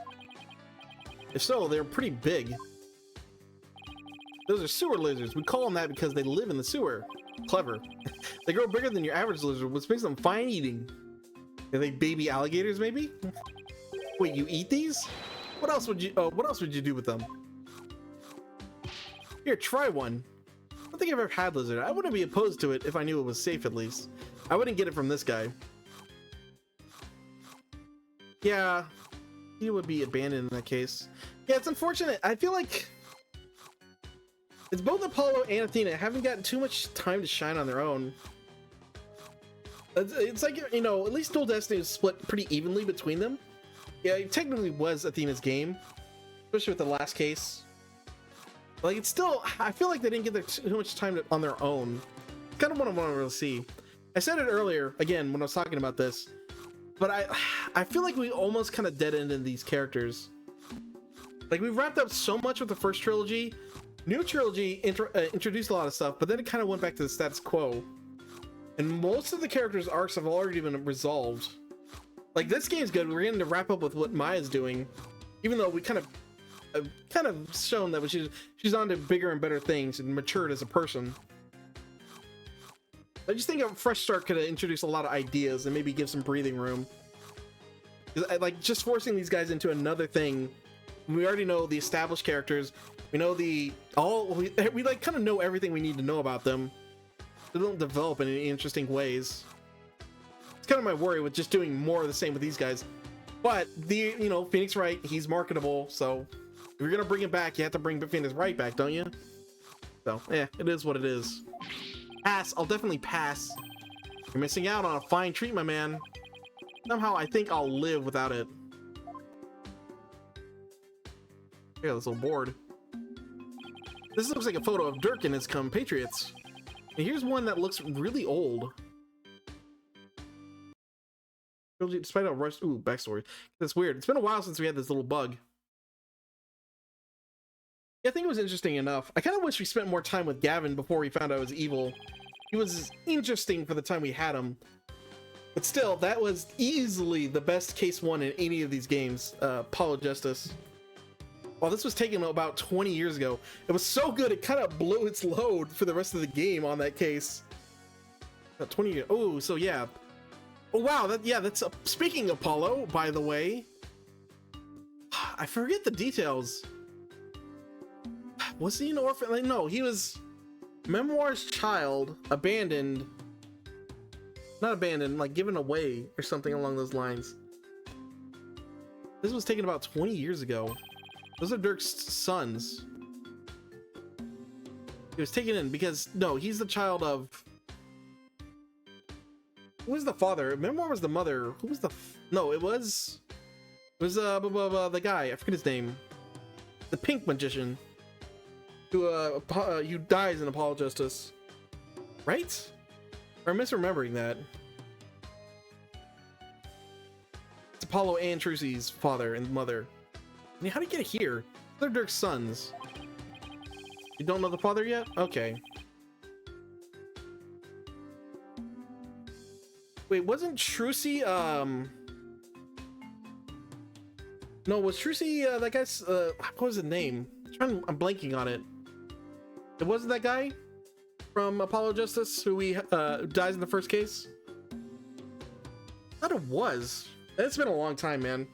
I know the trilogy, the first trilogy, way better than the second one. So this is the rebel Dirk in the center. He doesn't look so evil. Shady Ignar. Okay, that's what it is. Shady Ignar. Interesting. But Trucy was from them, if I remember correctly. No, they're brother and sister, aren't they? Oh man, I'm confused. Whatever, we'll just push on. And both of his sons look kind of familiar. The one on the left is Yuti. Oh, but you know him as Prosecutor Sadamati. Prosecutor Sadamati is Dirk's son? That he is. Yuti was once a rebel too. He used to really respect his old man. Both as father and as a lawyer. And why did he become a prosecutor? Being a lawyer in this kingdom is the same as signing your own death warrant. Account of the Defense Culpability Act, right? Yeah, that's why Yuti decided to be a prosecutor instead. He wanted to spark a revolution from the inside, so he drove right into the enemy's den. I would have never guessed it looking at him now. You can say that again. Dirk is battling to change Curran's legal system. The will of the dragon spurs him on. Yeah, same. I knew Memoir is the mom. I didn't know. Wait, how? So it's weird though. If she, I was 100% sure she was the mom, but it's weird we don't know the dad is for Apollo. But I guess, yeah, hey, we're maybe gonna figure that out this time. Dirk is battling to change Curran's legal system. The will of the dragon spurs him on. Yeah, we all thought Yuti was taking up the mantle to carry on that will too. We were sure he'd help overthrow Garan one day, but as you've seen, he now uses the law to do her bidding. Dirk's been beside himself. He no longer carries the will of the dragon in him, huh? I wonder what happened between the father and son for it to come to this. I just remember that, hey, Apollo and Trucy are somewhat romantically inclined, not really, but kind of. And like, oh god, they're still brother and sister. That's not going to end well. That's the thing I remember, and why I think it was memoir that it was the mother. What about the other child in the photo? That's Dirk's adopted son, but he's gone back overseas. Name's Apollo. Apollo? Wait a second. That bracelet, it really is Apollo. Yeah. Because Memoir gave him the bracelet because she wears it. Like they're a connection, sort of. He was a rascal, that one, and his voice could shake the entire room. Yep, that's Apollo. Imagine he's out there raising high hell somewhere. Haha, yes, I'm sure he's doing just fine. Hey. Speaking of Apollo. Considering how far he's come, Mr. Arbal's description really doesn't do Apollo justice. Yeah, they're not. Maybe they're gonna. I don't know. Don't tell me if they do, but maybe we get that answer. I guess that's technically the big thing that they could do for development, even though it's not really gonna change anything. Is reveal Apollo and Trucy's connection and their mother. But I guess not. Well, we'll see.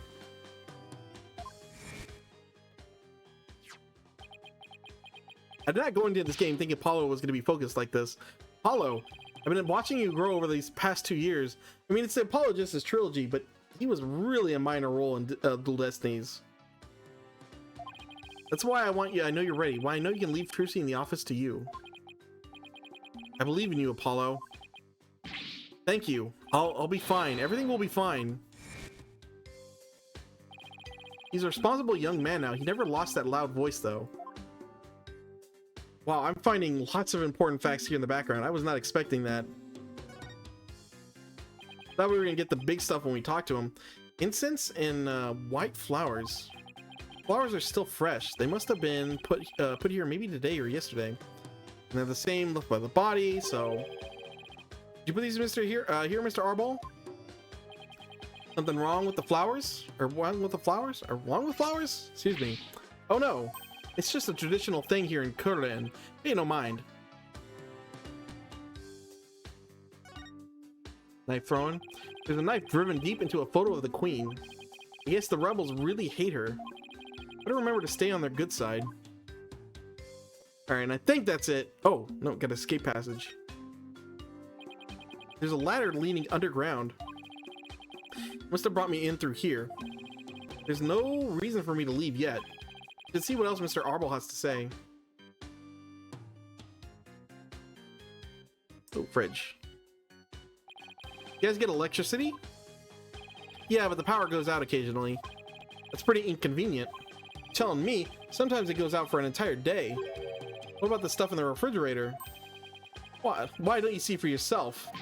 Forget I asked. I'm afraid what I might find. As long as you keep it closed, it should be good for a day.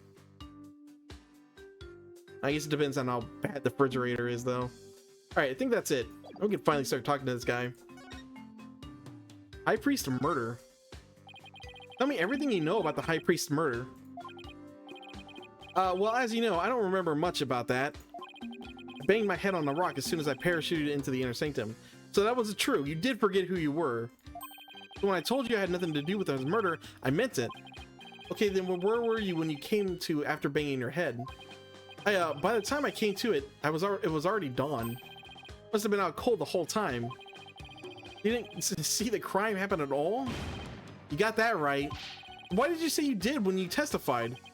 Oh, about that, since I didn't remember a thing. Also, this guy's got great expressions. It's a little sad they hid all that between his hair and his beard in the courtroom. Hope we get to see more of this guy. I was afraid I'd seem suspicious, so I came up with that whole story. So something that struck me about his demeanor when we first met up, it reminded me a lot of Larry Butts, and I thought it was going to be Larry Butts. Because I have a suspicion that he's in this game, but I don't know that. I just remember I saw a 3D model for Larry Butts somewhere, in like probably one of the videos on YouTube somewhere. And I didn't know where it was from. Maybe it's from this game. I don't know though. Keep it spoiler free. Didn't even realize how much trouble his big fat lie has caused me. Oh, is his name even supposed to be Larry Butts thing? That's our... I wonder. Because his name has been throwing me off. You think it would be... I've been like struggling to figure out what it was. And like, it's pretty obvious most of the time. Like I said earlier, like, okay, here. Praise a lot. It's like, believe in me. Trust in me. It's like, it's so obvious 99% of the time. So the fact that I can't, or I'll be out of your gate. Like the trouble I'm having connecting these two names, but Dats is a lot like Butts, so I guess it's intentional. I guess I didn't realize that really until we saw, you know, all this. Sorry for the trouble. It was definitely my bad. He doesn't seem very sorry to me. The bottom line is you were at the scene of the crime but weren't involved in it. Got it. Just a freak accident. Hell of a coincidence. Dirk the attorney. Oh man, now that I think about it more, is this guy like... Oh man. It'd be weird if Dirk is like the Kuranese version of Phoenix. The rest of them, I can't believe you don't see it. Oh my god. Now I have to figure it out. That's our ball. Like it's... that's our ball. What am I missing? It's right in front of me. I feel so bad. I feel like an idiot now. That's her ball.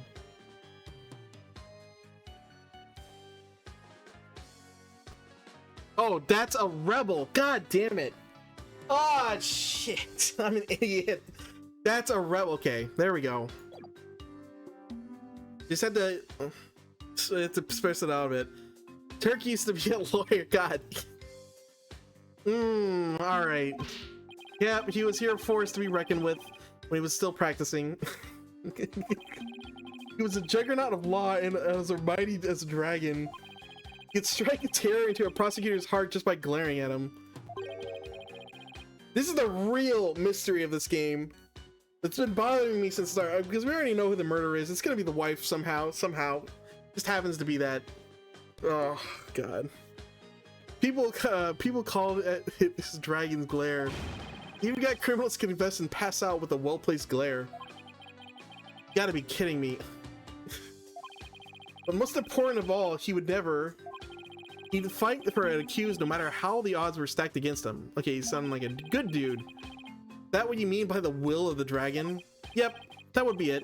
Actually, your work in court yesterday was mighty impressive too. You didn't give up no matter how hard of a beating you took. Not unlike the Dirk, might I add. Oh, thanks. Oh my god. Give me 1 second, I need to recover from that. I'm gonna get a drink of water. BRB.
All right, I'm back. God, I can't believe I didn't figure that out. Oh my god. Oh, and thanks. Even if a big part of that beating I took was because of you. I hate you. I said I like this guy. I hate him now. Well, I gotta start packing. Who knows when they might catch up with me if I don't scram soon. Please wait, I still need to ask you something. Go ahead, shoot. What are your rebels trying to do? Yeah, what is your goal? And why were you at the Inner Sanctum in the first place? Oh, can I just... Weird, it kicked me out of the talking to go back here. Guess I was supposed to look around first. Why were you at the Inner Sanctum on the day of the murder? Or precisely, what were you trying to do there? I was trying to escape from prison, that's all. That high priest was a fool for getting taken in by Dirk. He should have tried hightailing it out of Curran, like I'm doing, so he was a rebel. Maybe. Might be lying. Wow, 4 locks.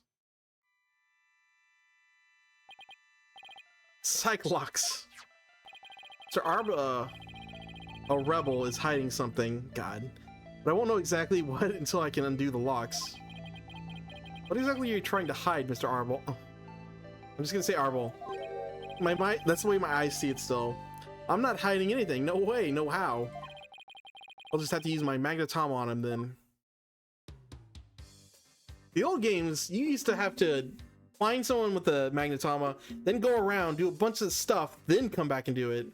Interesting that we get to do it immediately in these games. Take that! And one of the ways they're cutting down on the fat, I guess. Not getting a plane, I guess. That's plan. Going to ask you again. Why were you in the at the Inner Sanctum on the day of the murder? More precisely, what were you trying to do there? You can keep asking, but the answer is still the same. I was trying to escape from prison, that's all. That high priest was a fool. He fell for Dirk's line and sold his own country out. How can you say such things about him? He helped you escape, didn't he? Don't you even care about what happened to him? Nope. I was getting out of the rebellion anyway. Should have opened his eyes. We never stood a chance against the Garan regime. Hang on, do you really believe what you're saying? Did the high priest's death really hurt you on the inside? Like I said, I couldn't care less about the whole thing. Beg to differ, this wouldn't be here in this room if you didn't feel a thing. What was in here? Ah, this. That. I heard these flowers are offered in memory of the dead here in Kura, and High Priest's death hit you hard, so you've been grieving here alone, haven't you? Well, behold!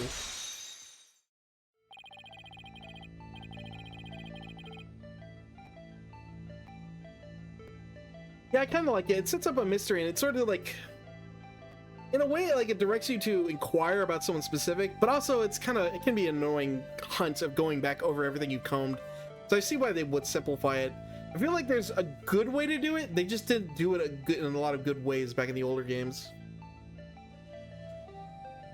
Those flowers don't mean anything. It's just a Kuranese way of saying goodbye. Why hide the fact that you were mourning his death?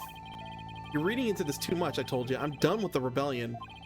Haven't even heard from Dirk or the rest of them for a few days. And tomorrow I'm planning to kiss this kingdom goodbye. Now, I know you've been in contact with the other rebels lately, but how exactly do you plan on proving that? This piece of evidence ties you to the other rebels. Boop. Take that! I found this prayer flag at the Plaza of Devotion. You wrote a message on it and left it behind for your fellow rebels, didn't you? That's how we found you. Oop. They brought this food for you at your request. Ooh, haha. You're lying about leaving the rebels. You're still involved with Dirk and the rest of them, aren't you? Yug! Boom. Are you ready to tell me the truth now? Oh, you're good, Mr. Lawyer Man. I admit it. I requested the grub, but I was just taking advantage of him, that's all. What do you mean? With my face plastered all over the place, I couldn't stay out in the open anymore. So I just took advantage of my former comrades for some grub and a place to hide. I'm gonna kiss this kingdom goodbye tomorrow. I'm not buying it. You're obviously lying. I can tell just by looking at you. The white-hot flames of revolution definitely still burn on the inside of you. What? That's ridiculous. Then those flames burned out a long time ago. Here's that the flames of revolution are still burn on inside of you. This one's less obvious.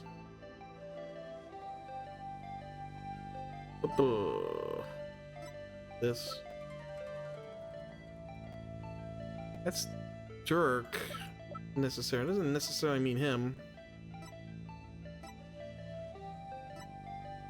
Hmm.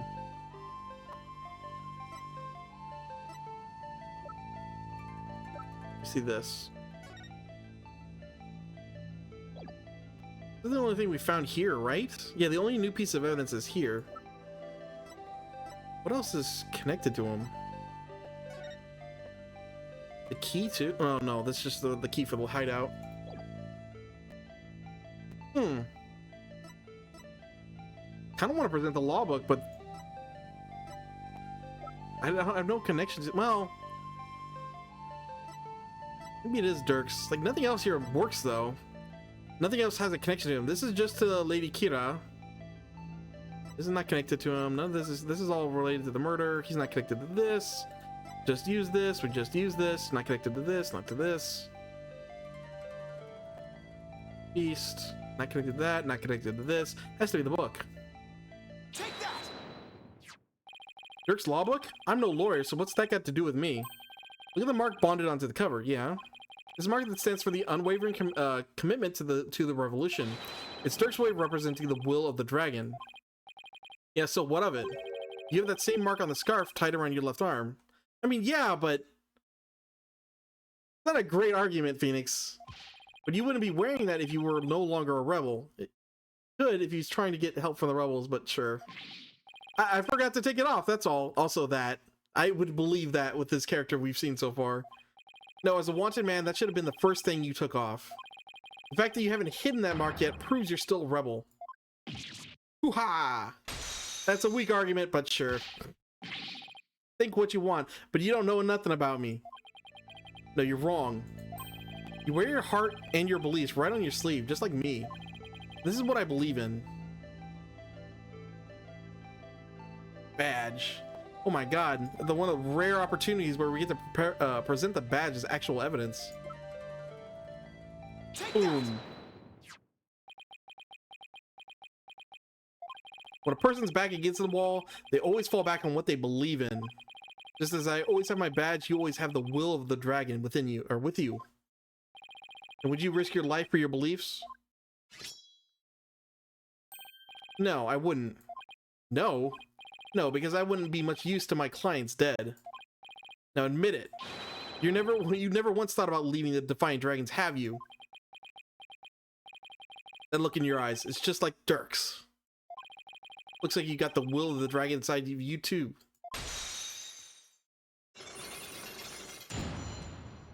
Oop. Sorry if you heard that. Just cut. Alright, what's your plan, buddy? I plan to take you out if you turn out to be on the side of the Royals. Fat chance of that with me being wanted by them, or well, on death row with them. But I think I can trust you. Can't believe I was that close to getting shanked here. Like you said, I have no intention of leaving Dirk's group. In other words, you were testing me. You're a foreigner and a lawyer who's been charged with abetting a criminal to boot. And I've seen fair share of lawyers get pardoned after weeping at the feet of the queen. Well, we didn't know that fact, so...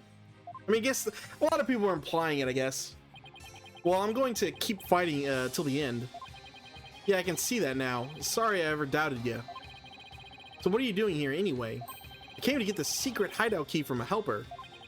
Secret hideout? Yep. I was supposed to get my next order from Dirk here. Or Dirk there. But the town's swarming with cops thanks to that murder. Nothing I can do about that. What about the order Dirk was supposed to give you? You're gonna have to abort that mission. Now I'm just lying low, waiting for a chance to make contact with Dirk again. Hey, why the long face? Thought you'd be able to tell me something about the High Priest murder. Sorry to disappoint you. Oh, I know. Let me make it up to you with this. How did you get this? What is it? This orb is actually a key. It opens the door to one of the secret hideouts. Ah, interesting. Can't say any more than that. Anyway, I hope it helps. This orb is a key?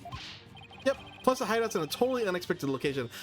By which I mean it's at the top of the inner sanctum, or it's at the inner sanctum. It's the missing thing from the eye. Which is interesting. Okay. And being that it's super secret, we can have just any ordinary key. I see. You can tell Capcom made this game because we're placing a jewel inside of an eye to open up a passage. Any Resident Evil fans out there? Golden Orb added to the court record. Maybe this will help me unravel the truth behind this case. Thanks. Don't mention it. Besides, you're a fellow brother in arms fighting the powers that be. If it'll help you, feel free to pick my brain a bit more. Lady Kira. Everyone's been talking about the return of Lady Kira lately.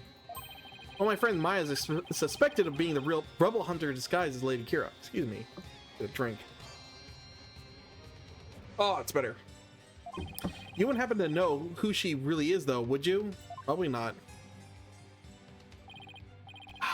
Maybe it is curved. I keep thinking it looks straight in this picture, and it's not as curved as it appears in other spots.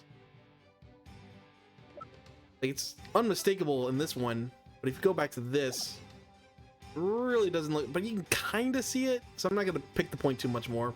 Beats me, but whoever she is, she bushwhacked me and hauled me off to jail. Even worse, on top of tagging us and delivering us to the cops. Also, this weird blurring, I guess, is not going to come up. Tagging us and delivering us to the cops. He's been watching us like a hawk and framing us for different crimes. Watching you like a hawk, framing you for crimes? Why would anyone go to all that trouble?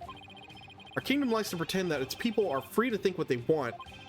Because of that, the authorities can't arrest you for just sympathizing with the rebellion. So they resort to framing people for things they didn't do. And that Lady Kira figure is, yep, she's just some spittle working for the Garon regime. Wow.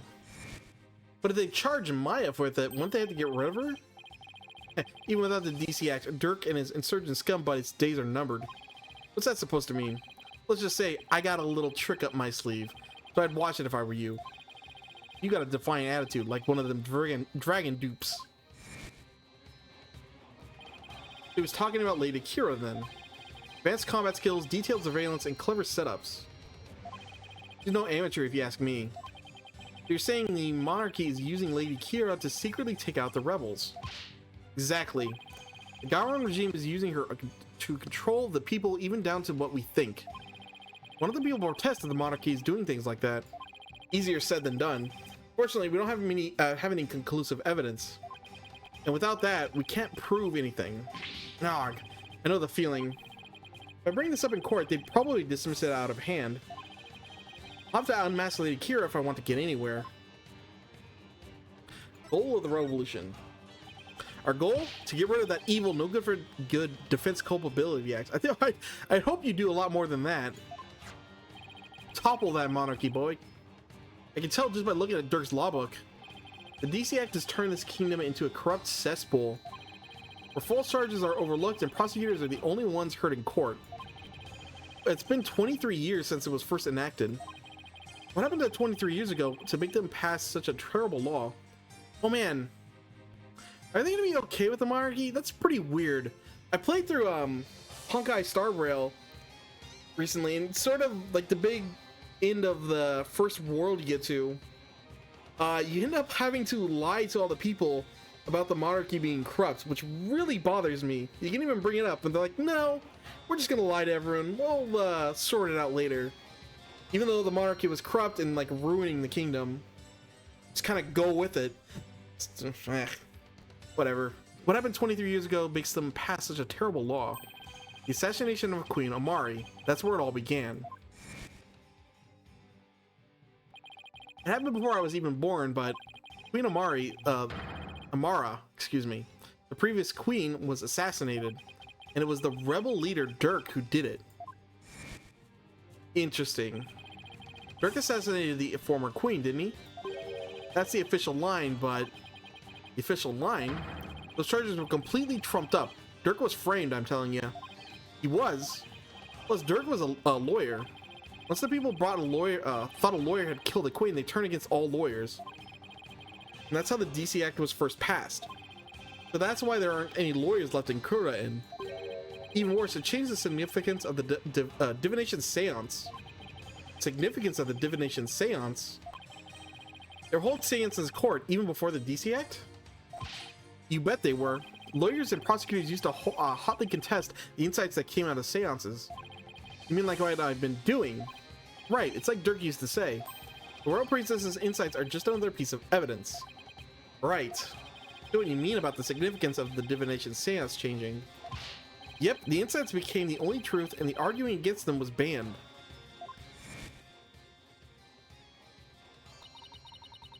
As a royal priestess, it's my duty to reveal the truth through the divination seance. Yeah, we've been getting a biased view because she's so young. Came before then. Came before the DC Act, I guess. This time I'll prove the insights I gleaned, therefore, of our very truth itself. Prepare yourself, for this shall be your last trial, your last rites. I shall end with you under the headsman's axe. Excuse me 1 second. Gotta blow my nose.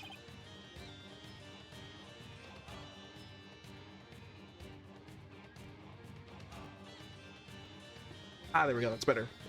From what I've seen, Rightful would agree with that. This kingdom is a shadow of its former self. It's become a dictatorship where the royals use their fear and trumped up charges to rule, which is why you limit power to the powerful. So make sure not getting rid of the DC Act, but also the monarchy is part of this, buddy.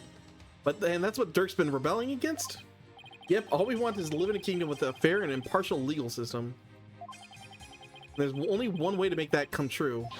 Overthrow the current regime. So that's the truth behind the rebels. Well, PW, my friend. Wow, I never... Anyone called him PW before? No, wait. Penny has, right? No. She called us something else. She used another... She used, oh, what was his name? Our teddy bear, the not Wolverine guy, uses his initials... Just, his initials plus our lawyers. What was his name? WP. Will Powers, that's what it is. How can I forget that name? I don't think anyone's called him PW though. After all, I am the fangs of the Defiant Dragons.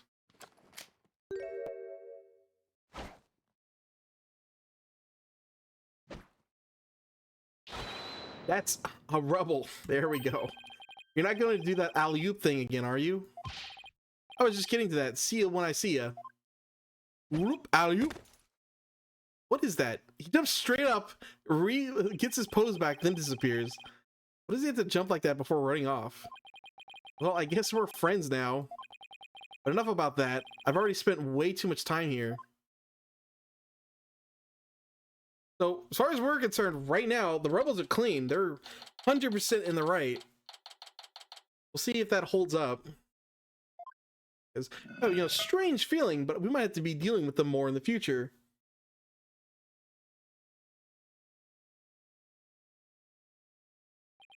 Phew, I finally got out of there. Mr. Wright, so glad you're okay. Was worried about you. Chadu, what happened to him anyway? Came out of the manhole about 5 minutes after you went in. Sorry he wasn't much help. Well, did you find anything of worth? We probably don't tell her anything, right? Oh, I tripped and fell down there. Must have been cold for a while. I better keep things to myself for now. There you go. I figured as much. I have to find that secret hideout of Mr. Rebel what I was talking about. Should probably start with places that have something to do with the High Priest. I mean, yeah, we figured this out immediately.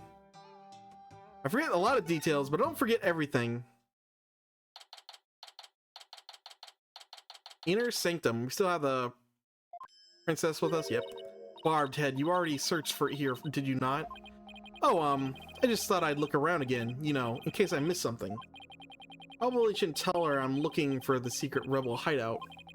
If anything, we have a saying back home, leave no stone unturned. That's actual saying. Oh yes, you cannot stump me. I know that one. Actually, I don't have a clue is written all over your face. Alright. Oh. No, nothing else is gonna change. So let's, up close. Oop.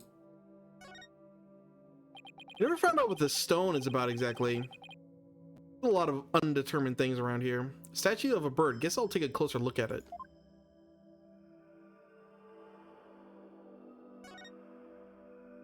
Hey, this eye is missing. What are you doing? You must not touch that for no reason. Sorry. That shape. I wonder. Yep, put the Dragon Ball in there. Take that! They didn't have to make it orange like a Dragon Ball, but it has a dragon in it. Like like it's kind of its name. I knew it.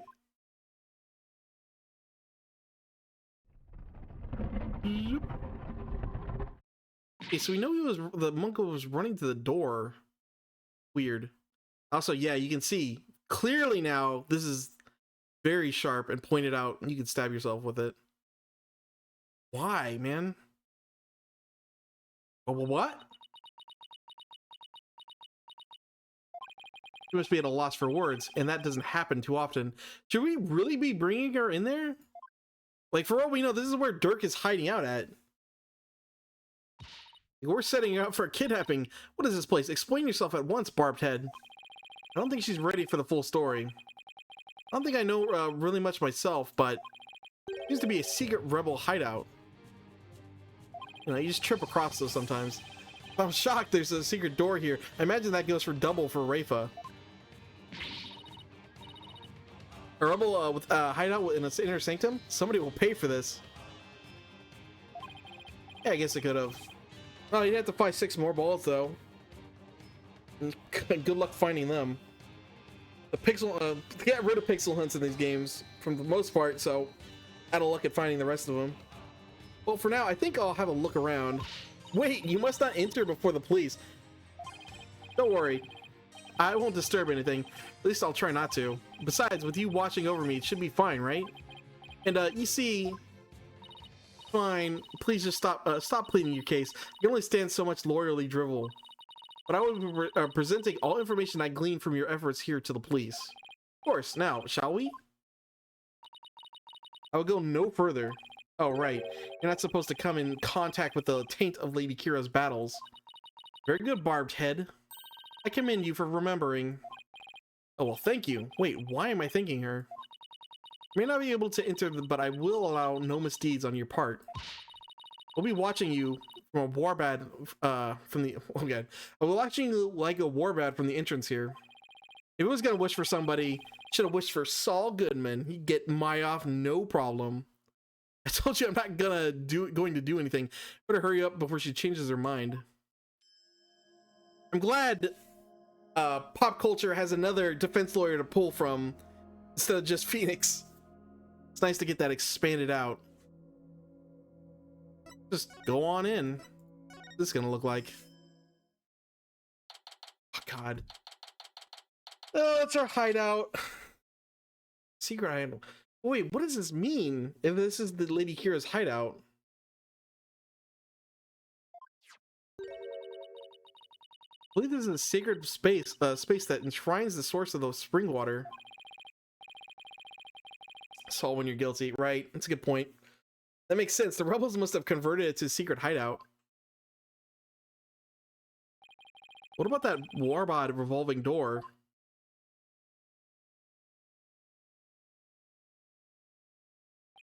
I wonder if that too was originally intended to hide and protect the sacred space. So, okay.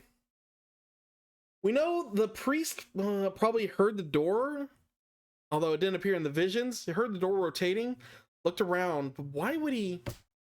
Still don't know why he'd run into the statue. Or, maybe, okay. We heard the door spinning around. Maybe, because we're under the impression right now that it's the wife that is, Lady Kira. Man on guard should take notes. Oh, yeah. Well, it was honestly, it's probably pretty easy to get Mad on Guard off. Like, we did it multiple times. We had to, like, deliberately stall that out. But yeah, Saul Goodman got him off, no questions. So the high priest probably heard the door rotate. Saw was Lady Kira. He probably knew Lady Kira was his wife. He like, well, like, no, don't do it, wife. And he ran towards her, thought she wasn't going to stab him, but it was a statue. I don't know. It's still unclear. Whole moral issues. I wonder if that too was originally intended to hide and protect the sacred space. So this is Lady Kira's secret hideout. Like the ancient Lady Kira's, but the rebels might be using it. To think those filthy rebels were scheming their schemes in the most sacred space. It is a desecration upon Kurtism itself. The Defiant Dragon shall pay for this. I suppose it's only natural that she'd be upset, but the investigation must go on. I think I'll start by taking a picture of the place. Smart Phoenix. Good thing I brought a camera to snap some souvenir shots. Getting good use out of that. Stop that! You must not take photos in here without permission. Rifa's really fired up. She's sticking her head as far as it'll go. Why don't you come in and stop me then, princess? Guess she won't be tainted as long as she doesn't touch anything. Use your magic powers to float in here then. Rebel hideout photo added to the court record. Now to search every nook and cranny. Barbed head, just because it's hard for me to see your every move, do not use that as an excuse to touch and break things. I heard you the first time. Sheesh. Well, first things first. Free gun. You're gonna need it in the courtroom. Weapons, and lots of them too. We are lucky we found them before they could be used. Excellent work, Barbed Head. Oh, thanks. If a rebellion ever happens, I hope it's bloodless. It does not look like it's gonna be. Looks like an order from Dirk. What's this? Let me see that. None of you are not supposed to touch anything in here. This is an exception. Now hand it over. Let's see here. Oh, Holy Mother. What does it say? It is an order intended for the rebel named Dots. It reads, as I have the right to infiltrate the palace under the guise of returning Lady Kira in Lady Kira's costume. The search for clues about that incident from 23 years ago. Dirk. Why would you be vague about that incident, but sign your name? 23 years ago, he must mean the assassination of Queen Amara. I wonder what the rebels are up to. It's intriguing and all, but it doesn't seem related to the case at hand. This will not do. I must warn my mother at once. No need to do that. This order will never be carried out. Lady Kira's costume is still here, and now in me is no longer able to aid the rebels. I knew that. Alright, well, there's some obvious handprints. This is odd. Large stone slab, shaped like a magatama. Looks rather unstable. I bet it'd tip over in an earthquake. What's that earthy, grassy smell, or grass-like smell? Is the smell of the moss that covers the stone. I mean, I imagine so. Oh, so the shaggy green stuff is moss. Looks like some of the moss is about halfway up has been disturbed. Wonder why that is. A quick touch can't hurt, right? Whoa, the slab's starting to wobble. What is happening? What have you done to the sacred space? Nothing. All I did was nudge it a little. I knew it looked unstable. Probably best not to touch it again. Someone else gave it a hard shove. What about this one? So this is the water source that supplies the inner sanctum spring. Flows through the channel built into the floor before heading outside. Lady Kira uses the sacred water to wash the taint of battle from her body. So not red like the water in the spring. Right. More weapons. Dragon symbol. How dare those filthy insurgents raise their banner amid such a sacred space? Barbed Head, you must burn it at once. Didn't you tell me not to touch or damage anything? This is an exception. Very well, if you will not do it, then I will. But your benevolence, I thought you were not supposed to come in here. Getting lots of exceptions there. For once, the strange customs of this kingdom are working in my favor. Something under the banner. Microphone? What is this doing here? Someone trying to record something with it? Wait. What do you mean? Okay, did you not add it to evidence? Am I supposed to click on something else? Or are you just ignoring it for now? I don't see a microphone to click on. Whatever, I guess. Alright. Plumed, whatever it was, Plume Punisher, that's it. Calendar here. Now I understand. The villains in the Plume Punisher are based on the insurgents. Watching the show must have roused their ire against Lady Kira. I doubt that's it. Lock. Look! What is it, Barbed Head? It's a Plume Punisher clock. Why, I believe it is a limited edition promotional item given to 50 lucky viewers. It's rare and it plays the Plume Punisher theme song every hour. Oh god, it's gonna come into play. That theme song. Like, we know it, we know it is, but it's just don't know how yet. Hand it over now, Barbed Head. Ah, she snatched it away from me. Remember what she says, Rifa is definitely a huge fan. What a fine item. And this switch, if I'm right.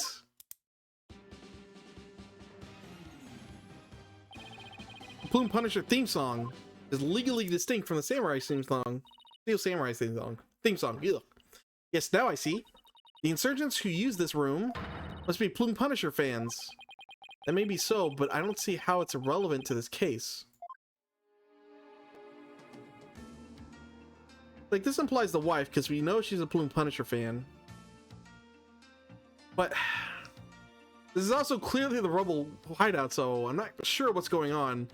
Obviously, maybe... No, I don't know what's going on. Lady Kira's supposed to hate Rebels, but obviously the Rebels are here, so maybe it's not Lady Kira, but it really implies it is. Meh. We'll think about it as we go. What's this? A bloodstain? You're probably trying to figure out what happened in here. Do not tamper with any evidence before police arrive. Police? Hey, that reminds me. Emma gave me something just for times like these. Yeah, we had this. It wasn't in our evidence for a while, but finally coming into use. I thought it might help your investigation. Here, it's all yours. Wanted to bring you a bunch of other forensic tools, but they were confiscated at the airport. Luminol testing fluid. This is actually might come in handy. Luminol testing fluid glows in reaction to even the tiniest traces of blood. Can never be so it can even detect areas where blood has been wiped up. Might help us figure out what happened in here. Okay, time for science to do its thing. Just let me put these red tinted glasses on. Oh, you have those. Okay, she gave us them with the bottle. The luminols glow.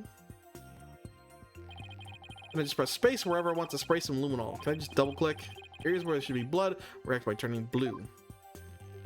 We know down here. Really? Alright. About here. No? Around here? Green? Pitchfork? Blades? Arrows? These arrows? Alright, just kind of all over the place. Over the guns? Alright, let's go here. The calendar? Nope. Cool. Wait, just over here then? And I can't double click. Huh. Did I miss a spot on one of these? I feel like I should have come across it by now. No. What about, okay, what about this little arch? Nope. I don't know how big like the AoE of the effect is. I'm being a little careful and like double checking areas. Dude. I feel like I've clicked on everything important. Like, I tried to click, like I want to click down here, but I can't any more than this. There we go. All the way in the bottom corner. This is a huge blood stain. Something big must have happened here. Perhaps the High Priest's blood flowed in from under the Warbat statue? No. There's definitely a lot of blood here. It's impossible to say how much, so much else at this point. I'll just take a picture for now. It's weird they put it down there where the little pop-ups are at. Maybe this is a remnant of the DS version, and they didn't think about it with the extra options on screen. That's what dissuaded me from clicking down there immediately. Even though I kind of did it with this one. I guess it makes sense. I should have checked where the blood was near. Just didn't think of that at the time. Oh well. But also could have been on the statue and dripped down from here. I didn't notice before, but the blood stain looks like it was smeared away in one place. Because the Warbat revolving door passed over it? What about how a photo updating court record? So we know Perez a lot. Probably murdered in here, then put outside. And that's why the fountain was red when Maya first got here. Man, did the high priest know then? Like, since Maya noticed it, he should have noticed it when they first came in here, but he's still doing the rites. Or did he not notice it until he turned around? Yeah, that's one of those things we're going to have to figure out as we go along. Well, I think that covers about everything here. Mr. Wright, you shouldn't have come in here before the police. Sorry, but I was in a hurry. Didn't do anything I was supposed to. Just take my word for that. Her benevolence can attest to that. Oh, I guess kind of. She was sort of watching it. It's your fault for being so slow. I expect the police to work faster and more efficiently. Sorry. Well, Barbed Head, have you not already seen enough? Guess it's about time I get back to the temple and go over everything I've learned. What time is it anyway? We got 30 minutes to the show. I mean, we're coming to a stopping point soon, it seems like. I do want to watch it, but I don't need to see it live. May 11, Temple. Welcome back, Mr. Wright. How'd it go? Fortunately, I didn't find anything conclusive.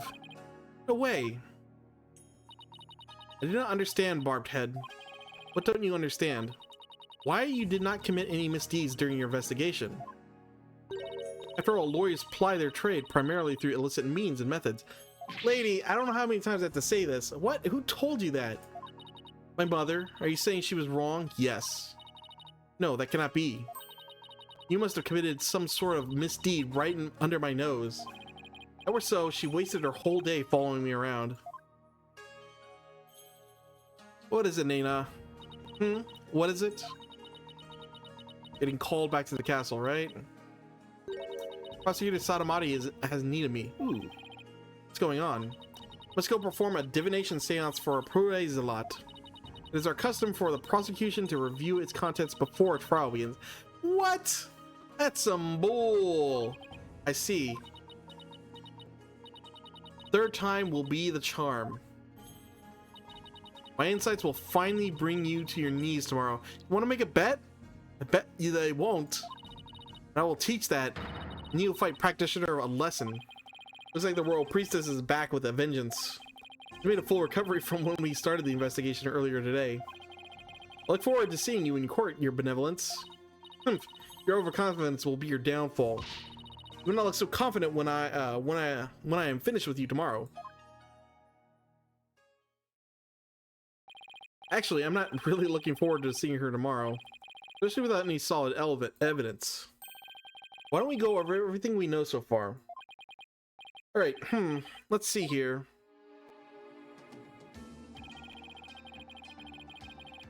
Yeah, I guess. Still lame, though. Acolyte Zealot was killed during a rite with Lady Kira's dagger. So, as we understand it, he was killed before that in the cave. And the high priest did or did not notice. Did not know. It's hard to figure out. He was killed in the cave. No, he did not notice. No, I don't know. Because he saw the guy earlier. There's no way to expect he's dead just from the red water. Because all the high priest would have known or seen is the red water. Otherwise, he would know that, oh, he was outside praying. So we know he's been dead for a while. So he was killed there, brought out, placed there somehow. No one noticed. No one smelled anything. Oh, I guess, man, are they covering the like rotten body smell with the smell of their dumb cabbage or whatever? Whatever. Probably not. Just a coincidence. Acolyte Zealot was killed during the rite with the Lady Kira's dagger. And Maya's fingerprints were found on it. He probably touched it, or the person who put her unconscious made her touch it, something along those lines. That doesn't sound very good. I know. It's the very definition of being up a creek without a paddle. The day before his murder, Zealot enjoyed a meal with the high priest, his wife, and Maya. We also learned about the spirit channeling here in Kurain, not Kurain, it's different. None of that sounds very helpful. Oh, but I did hear something interesting. That the rebel hunting Lady Kira might be working for the Justice Minister. They can't be in cahoots with the rebels. What, really? Our kingdom is supposed to be ruled through the faith and laws. Can't allow people to be controlled by fear and violence. Yeah, but you guys were all, like, even if it was illegal before, you all seemed pretty cool with the vigilante. You weren't like crying for her to be arrested. Albie, that sounds like something a rebel might say. It does? But if that Lady Kira really is one of the Mistress Inga's subordinates, that would exonerate Miss Maya. Fortunately, I have no way of proving it in court. Oh, that's too bad. I almost forgot about the secret rebel hideout we found in the inner sanctum. There was a blood stain inside. Like, the only reason I really suspect the wife is like, that's it. That's like all the characters we've been introduced to, right? It's not there, not them, not them. It's like she's the only person it could be. And we know there's something going on with the Plume Punisher and her. And like that has to come to fruition in some way. Like, well, here's the way it can come into fruition. But it's like so weird with the facts as we know them. There's a blood stain inside, but I don't know if or how it's connected to this case, though. Wow, a secret room at the inner sanctum. That would be a huge hit with tourists. This kid really is an entrepreneur at heart. Or what I mean is that the hideout could be really important to your case. Maybe, but it's too early to tell. Arg. Looks like I'm heading into court without any useful evidence. You got tons of useful evidence, Phoenix. We'll just have to pray something appears during tomorrow's trial. Princess Rafa's divination seance might be my only hope. Although this should be juicy, right? Well, maybe because he was killed in the cave. Like if the blood in the cave is zealots, then the what do you call it? The divination seance should show that, right? Unless he's going to be in the praying position in the cave, which would be really useless because he's just looking at the ground. It's possible, it's probably going to be the divination seance. And you're like, oh, look, he's on the green rug. But no, it's the green moss of that thing that fell over in the cave. And we're going to prove that through elaborate means. Oh well. This is Rafa's divination seance might be my only hope. There could be some new information in it that might help. Divination seance? But I thought it always works against the accused. Not always. Right, it's like Dirk used to say, the royal priestess's insights are just another piece of evidence. Really? I never heard anyone say that before. It's hard to figure you out sometimes, sir. Divination seances work both ways before the Defense Culpability Act. It's only now that people of the Kurain find it strange. Mr. Wright, I just wanted to say, good luck tomorrow. Thanks, I can't afford to lose this next one. I've collected all sorts of information, but I haven't even started connecting the dots. If only I could do that, I might have a shot at pulling off a win. Rafa's insight will be the deciding factor. It's a huge gamble, but it's still all I've got. Is